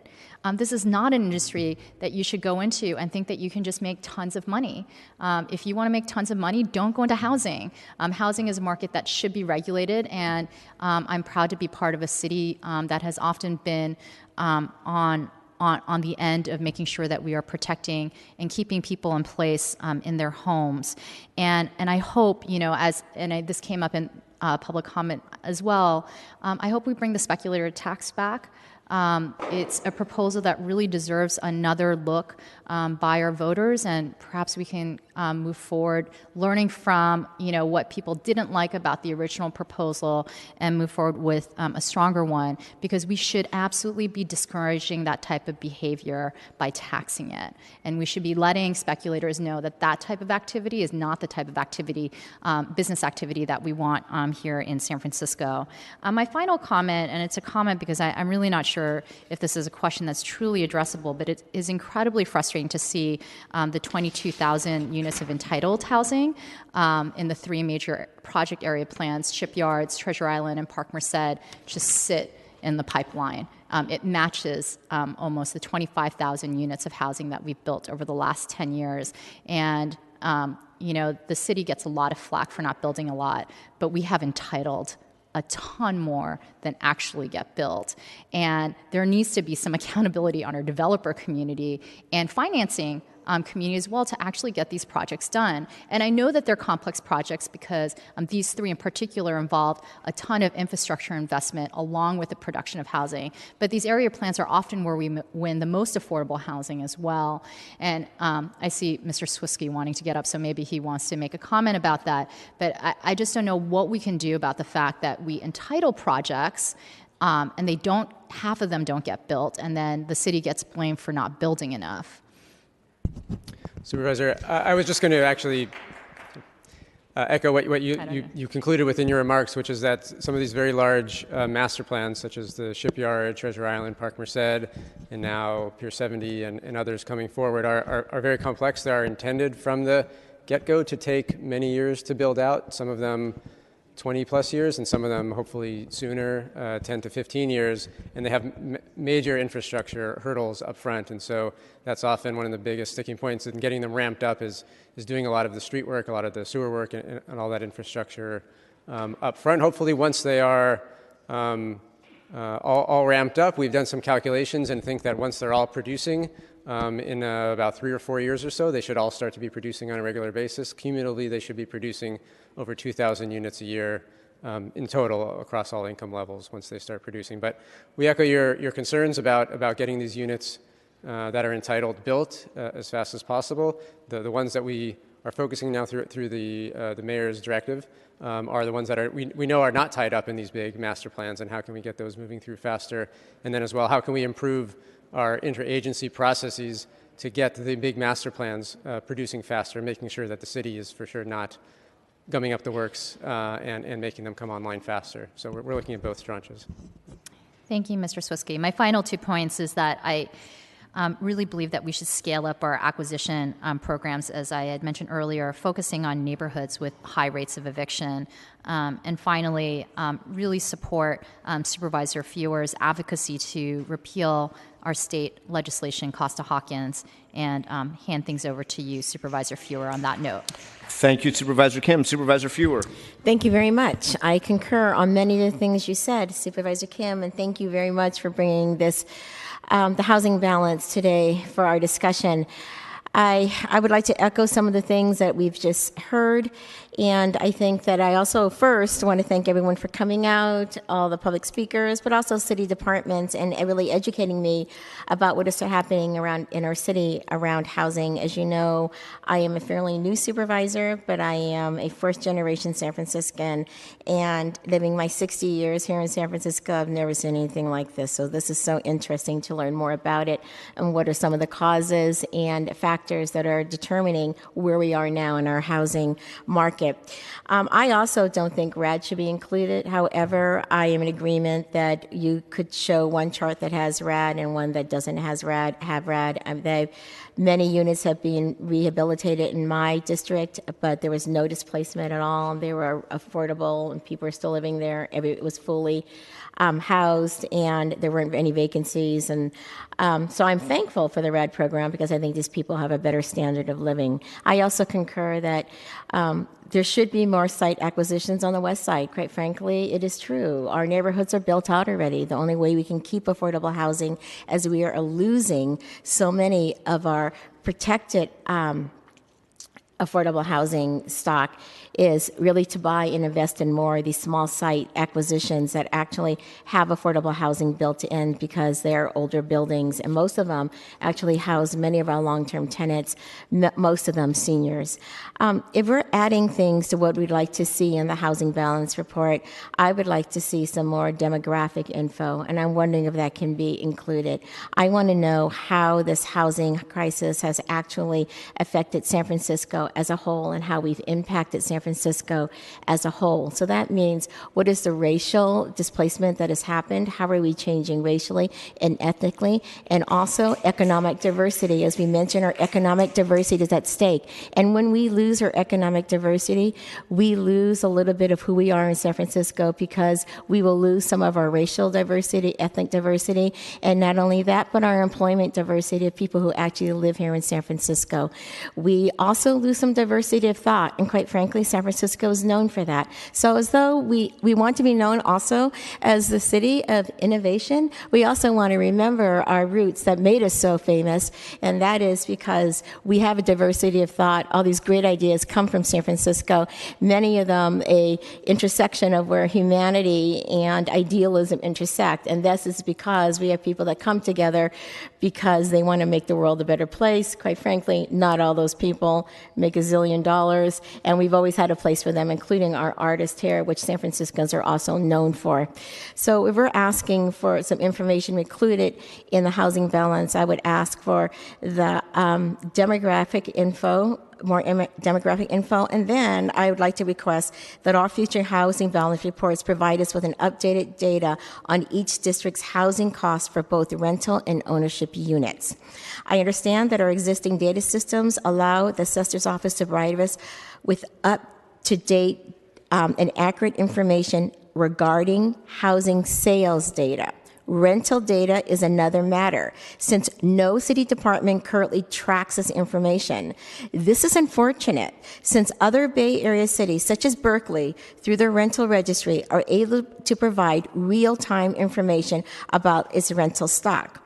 I would like to better understand how we can help the planning department, perhaps in collaboration with other city agencies, to better track rental rate data with the goal of making such information part of the housing balance report. Also, from these two reports combined, we can see that we have an overproduction of market rate housing, and what this shows me, and you know, I am untrained eye reading this, admittedly, but what this shows me from these very simple charts is that building more market rate housing is only making the problem worse. Because we are building, because when we look at the units that we are producing, the rents have gone up considerably. I know that we are saying there is also an uptake in the amount of income that people are making, but let's be real about this. Not everybody is making more money than they were. Not everybody is making 10%, 20%, 50%, 90% more than they were making a couple of years ago.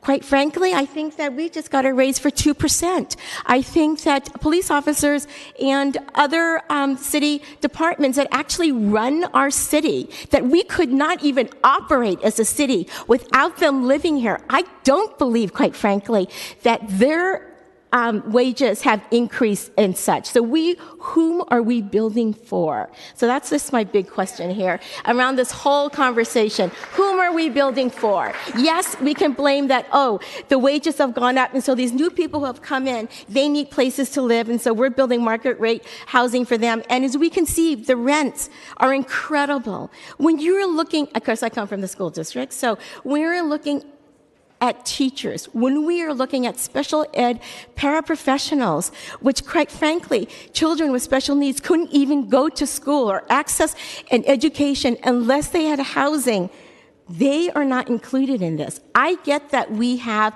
a booming economy here and that we are building tons of office buildings, but what we are doing is that we are importing help and we are importing people that are going to make these wages that are actually displacing people whom we need to live here in San Francisco to actually serve the people of San Francisco.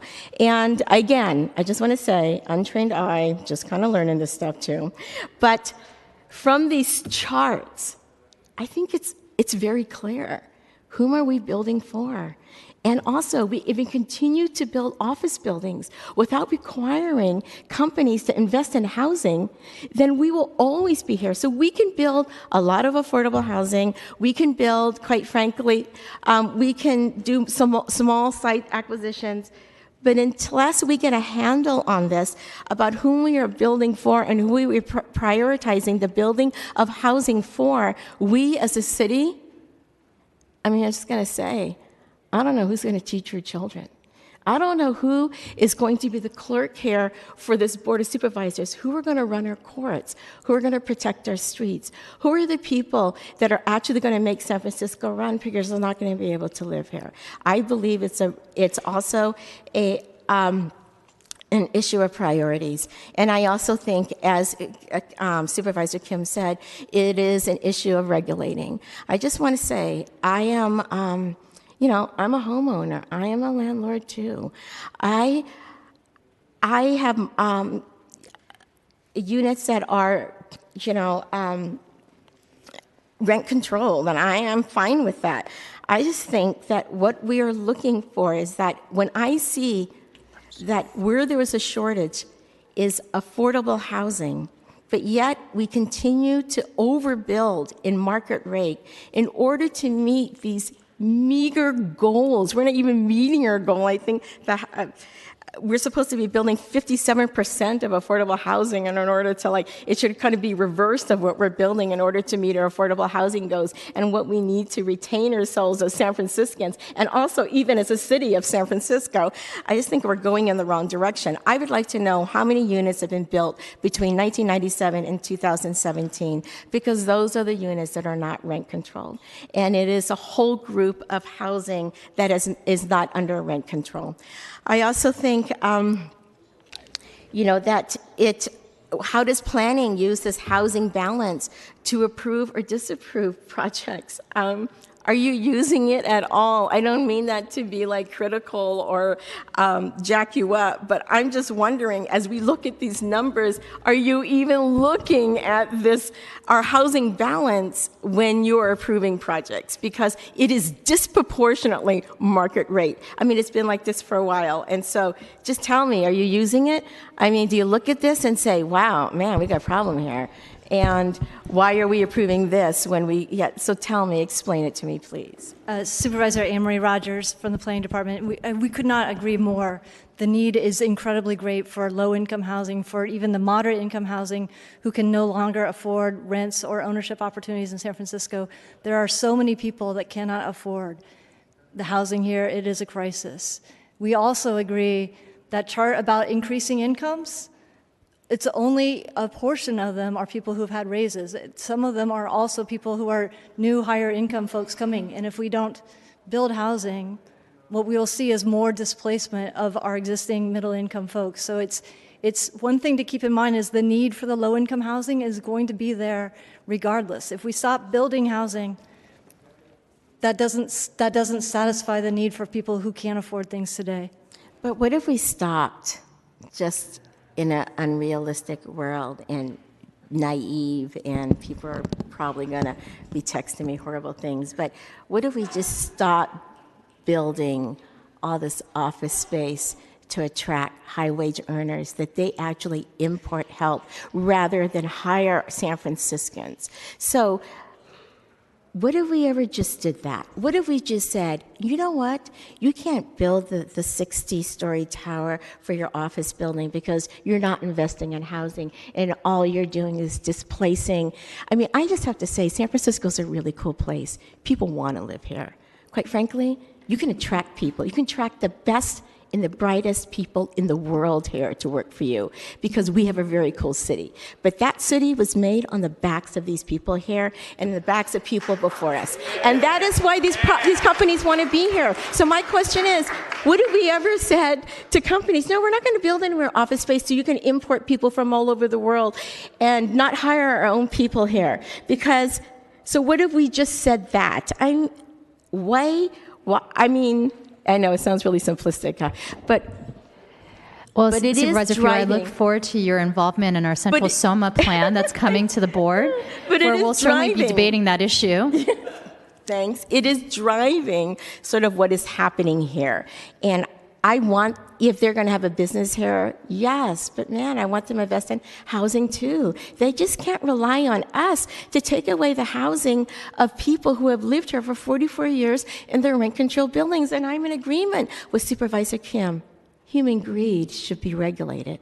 It needs to be regulated. That is the job of the legislative branch of this government in San Francisco. It is our job to regulate human greed so that we have a society that people can live in and they can thrive in and they can be healthy in. But right now we have an economy that is actually threatening the very health of people, the livelihood, but not only that, we are threatening the very legacy of San Francisco.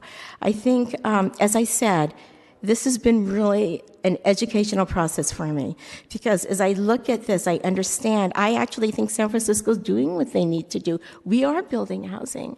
But as you said, people in the South Bay aren't building housing. I think they need to go and do something. And I don't know how we make them do it, but I think they need to build their share of housing too. When I speak to the mayor of Millbrae, and she says, yeah, we had one high rise he wanted to build near the BART station, and people flipped out, you know? I was just thinking, honey, you got to do your share, because we are doing our share here too. And what has happened here is that human greed has not been regulated. And we have heard from these people who are victims of speculators that human greed has not been regulated. And I think there is enough money to go around amongst developers and business folks. I just think that we have reached a point now where we have to put some controls in. Otherwise, we will not even reckon ourselves as a city and county of San Francisco. Having said that, I also just want to emphasize how important a report like this is, that it actually gives us something to really look at, to hold ourselves accountable to. And again, I just want to say that I don't think that this build more housing actually brings down the prices of housing just from looking at the data you gave me. Because after all the housing we've built, the rents have gone up just crazy. And so that formula isn't kind of working for folks, and it's not working for the working class folks of San Francisco. Thank you. Thank you. Thank you, Supervisor Feuer, and I want to thank my colleague, Supervisor Kim, as well, for your leadership on this issue. At this time, did you want to speak on these two items, or Yes. the next one? Well, Okay. I just want to thank Supervisor Feuer for her comments, and I also hope many of the folks here today go down to South San Francisco, where they're proposing to build 1,200 units of housing, but biotech companies like Genentech are opposing those efforts. They're much needed, and as we talk about asking other counties to build, we certainly should be looking at our neighboring counties who are building for jobs, but not enough for housing. And second, the one thing I would add to Supervisor Feuer about how we are building for folks of higher income, one of, I think, the hardest parts of this is that it isn't even going to those workers. A lot of them are getting bought up for real estate investment, and they sit empty. So it'd be great, actually, if all of this market rate housing was going to these higher wage workers, but that's just simply not the case. And I think that, our office, Supervisor Feuer's office, previously Supervisor Marr, and I know Supervisor Peskin, we've all been exploring ways to control for the vacancy issues in our luxury and market rate housing. It just does not help that we're building housing that's housing nobody. And so that, I think, is a larger discussion and certainly needs to be continued. But I do want to make a motion to file this item. And Supervisor Feuer, I look forward to working with your staff on amendments to our housing balance ordinance, as you enumerated in your comments prior. And again, I want to thank all of our community advocates for coming out today on this informational hearing. It's really just great to continue to see at our third hearing that there is such an interest from community, that you're holding our feet to the fire and making sure that we are building housing at all income levels. Thank you. All right, thank you, colleagues. And so at this time, there's a motion to file both hearings. So if we can do that without objection, and actually, do we need to do a roll call because the House has changed?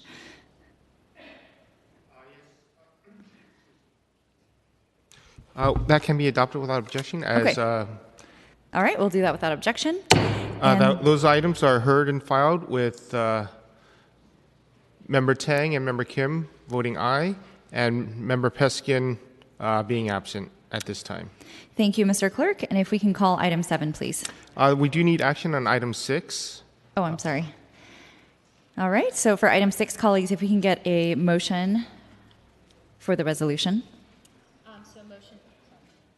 Motion to move forward item 6 to the board with recommendation. Okay, and we'll do that without objection. Item 6 is forwarded with recommendation, with Member Peskin being absent. Okay, Mr. Clerk, if we can call item 7, please.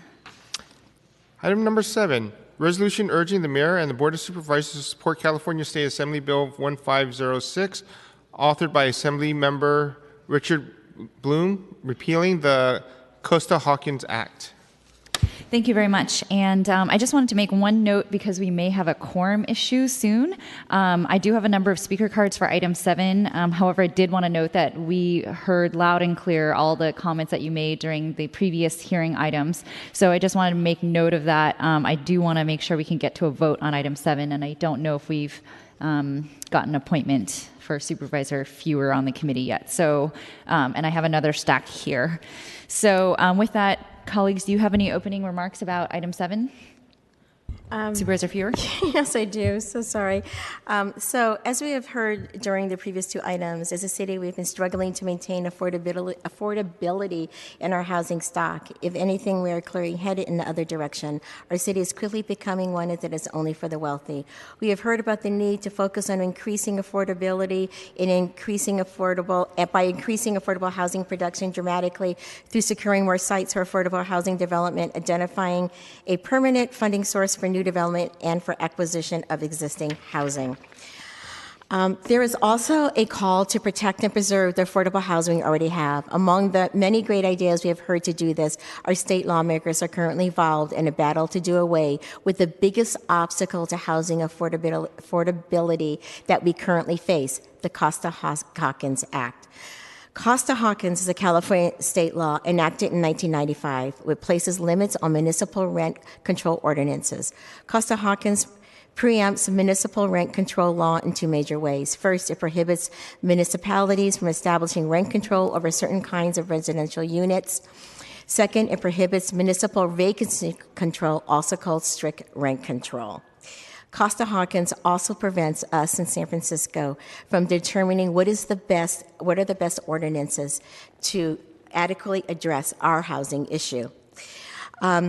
It has tied our hands when it comes to being able to craft rent control regulations that can adequately address our own housing crisis. Assembly members, Member Chu, Bonta, and Bloom introduced AB 1506, a proposed bill to repeal the Costa-Hawkins Rental Housing Act and get Sacramento out of the way when it comes to making our communities more affordable. By repealing Costa-Hawkins, we will be immediately changing our existing rent control laws. We will not be immediately changing our existing rent control laws. Rather, it gives us the opportunity to have a reasoned discussion with both the tenant and landlord communities about what makes sense for moving San Francisco forward. Today, I hope that my colleagues will join me in expressing support on behalf of the City and County of San Francisco for AB 1506. When passed, we will be joining the cities such as Santa Monica and Berkeley in saying that now is the time to repeal Costa-Hawkins. Thank you. Thank you very much, Supervisor Fewer. Supervisor Kim? I just want to concur with the statements that were made by Supervisor Fewer. I know that I was swapped into Land Use Committee when Supervisor Sheehy left, but I do have a meeting in 15 minutes, and so I don't know if there will be quorum issues. So I just wanted to give public some advance notice on that, but I will be supporting this resolution strongly and enthusiastically. All right, thank you for that. And again, I will echo that as well. Again, if we heard from you earlier, I'm not going to prohibit you from coming up, obviously, but I just want to let you know we do want to get to this vote. I'm sure you do too. So with that said, I do have a stack here. If you still want to come up and speak and you hadn't done so already, please come on up right now. And excuse me once again, when does Supervisor Kim have to leave? In about 15 minutes. Okay. All right. So please come on up if you would like to speak, and let's begin.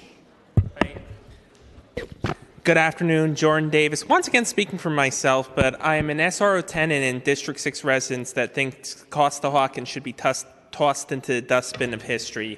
I have to hear SRO owners screaming about how they are going to raise rents if we dare call for health and safety improvements. And I have to deal with my fellow tenant advocates all but blaming me for $1,000 a month rents on 6th Street. However, those landlords are going to raise their rents on vacancy anyway because this awful state law hobbles the city's ability to have real rent control. And indeed, the city can hobble the conversion of low-income residential to tourist use, but we can't do anything about the conversion of low-income residential to techie commune unless we have vacancy control. And about a month ago, I traveled to Sacramento and heard small property owners whining about how if vacancy control is allowed, they will go out of business due to property tax increases, even with Prop 13 protecting them. Stop the lies, calling all California state legislators. We want our vacancy control. For if landlords are raising rents for profits, they are getting money for nothing with a new lessee. So if you like Costa-Hawkins, then you hate San Francisco. There's no two ways about it. Let cities decide. Repeal Costa-Hawkins.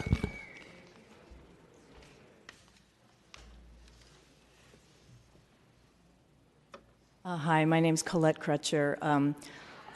I'll be brief. I want to really thank Supervisor Fewer for her impassioned words that really said it for me, and I think for many of us in this room. I just want to say, unlike most people here, I'm one of the lucky ones. I'm a homeowner. I live in beautiful Bernal Heights. I couldn't be happier.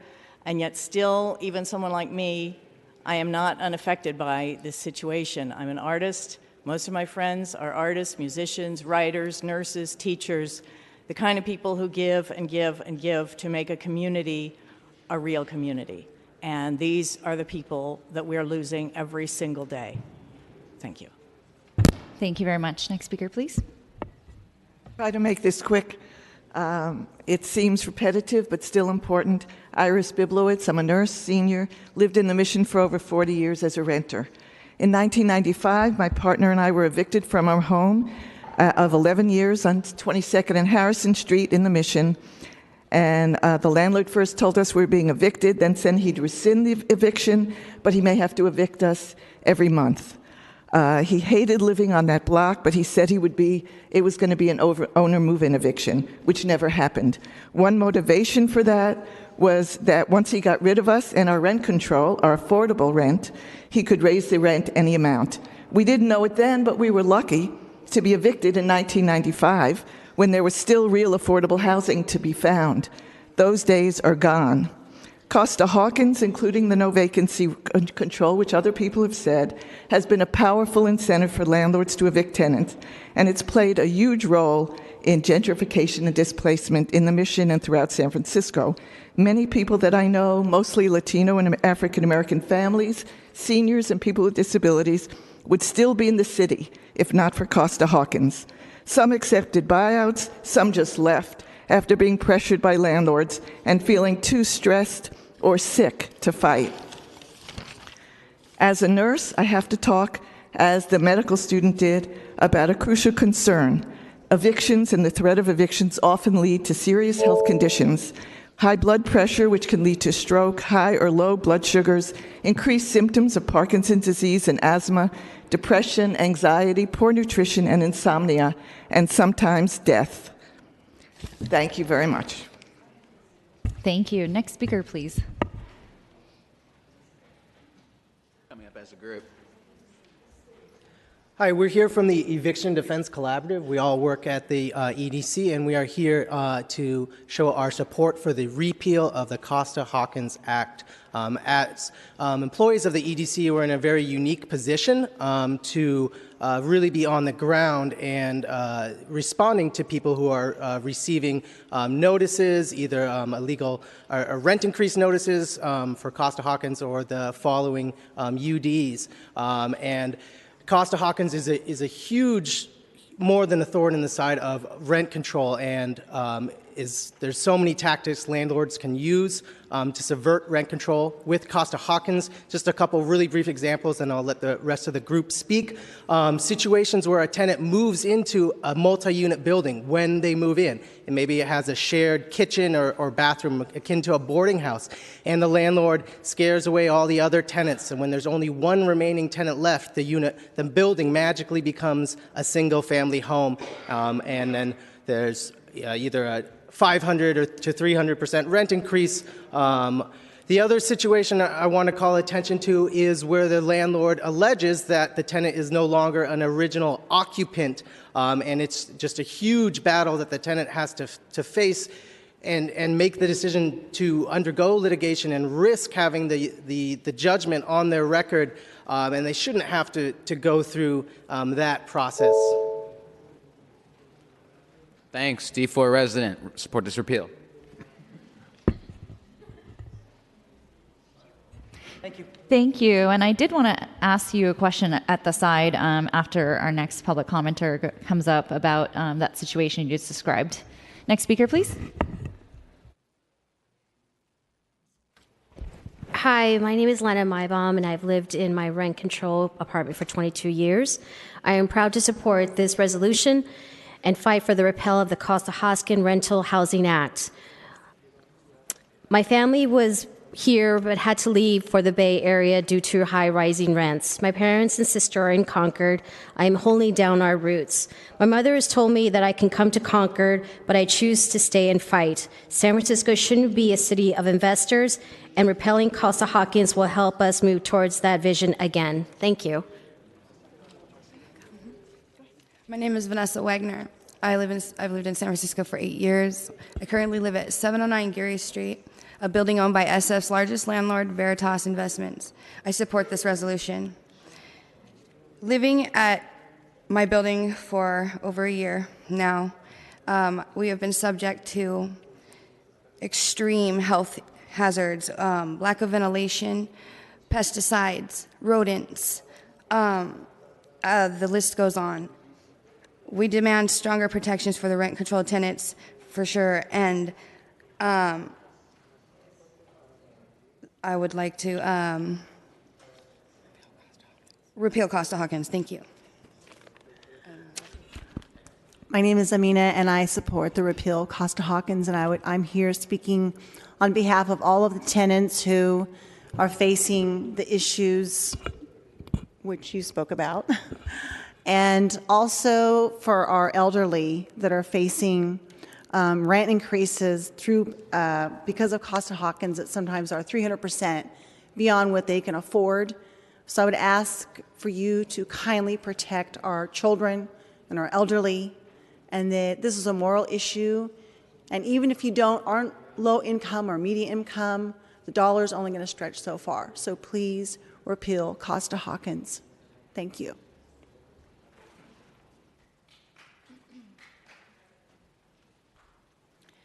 Hi, my name is Kate Less. Supervisor Fuhrer, I just want to commend you on your words and your passion. I feel like there's somebody here who gets it. I lost my home, and it wasn't a house. It was a home. I lost my rental home. I had to move out January 31st after a huge, everything I had fight to keep my home. My landlord got us out of our apartment by taking the rent, which was $3,105.91 to $8,500. $8,500. If anybody in this room could imagine, that's almost triple. And there was no regulation to prevent her from doing that. And there was no regulation to prevent her from telling me, if you can't afford $8,500, I have the legal right to kick you out, which she did. The city allowed her to do it. It went to the rent board. There was nothing in place to hold her to that number. And by that I mean to get me out with the $8,500 number, and then once I moved out, to rent it less than that. Like, if she could have made it something reasonable, I could have probably got enough people in there that we could have kept the apartment, because it was a 4-bedroom, and so we were each paying like about $900. That's very affordable. We were providing, that flat provided housing, affordable housing for 4 people, that one flat. And we need to repeal Costa-Hawkins, because if we don't, we're going to have more people homeless. I don't have a home yet. A month after I lost it, my father died. 2 weeks later, my brother died. And 2 weeks after that, I had to put my mom in a nursing home. I have no children and I have no husband. I have nowhere to go. I've been here 25 years, and this is my city. This is my home. And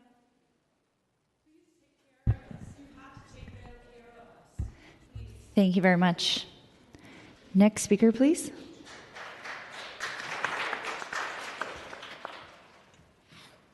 Hello, my name is Tim. I work with the Mission SRO Collaborative, a program of Dolores Street Community Services. Today is actually my birthday, and the only thing I want for my birthday is for you all to give a good recommendation to do the right thing for the community. I work on the ground with a lot of SRO tenants, and the thing that Costa-Hawkins does is it just gives a lot of incentive and reason to evict a lot of people, whether by legal means or by harassment or other means. Just think about it this way. Imagine if there was no rent control in San Francisco starting today. What would happen to our city? I just ask that you keep that in mind. And it's not the end-all be-all, but I think along with other laws like vacancy control, you can really create a San Francisco that is for the people, by the people. So thank you. Thank you very much, and happy birthday. Next speaker, please. Good afternoon.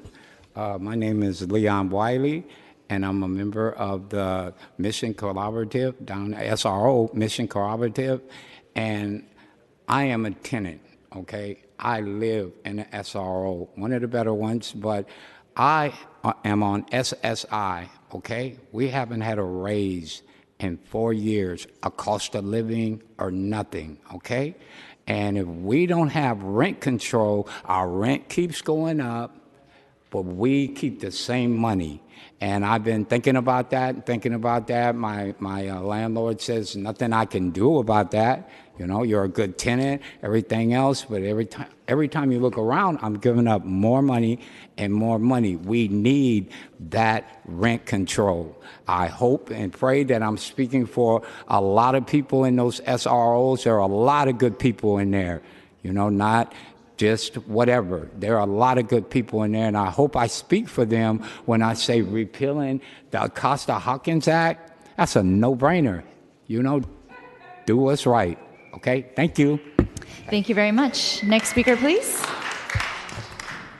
Good afternoon, Supervisor. First of all, thank you, Supervisor Fewer, and you also made my day, so thank you. It's about time that we repeal Costa-Hawkins. Now, I work at the Saddle Market with low-income families with SOMCAN, Saddle Market Community Action Network. And majority of the families we work with are low-income immigrant families. And as a tenant organizer, I've been through a lot of cases with Costa-Hawkins and other different forms of eviction.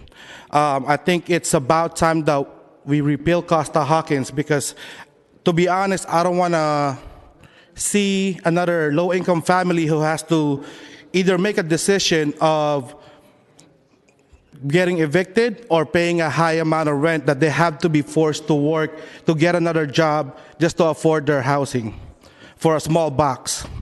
I don't want to see another low-income family who has to be at work more than to be with their kids.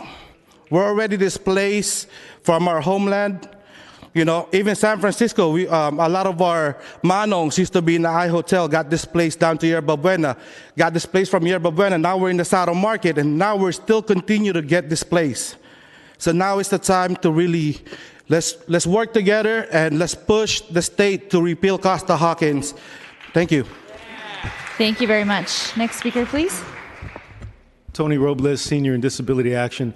Costa-Hawkins, a license to steal. Repeal.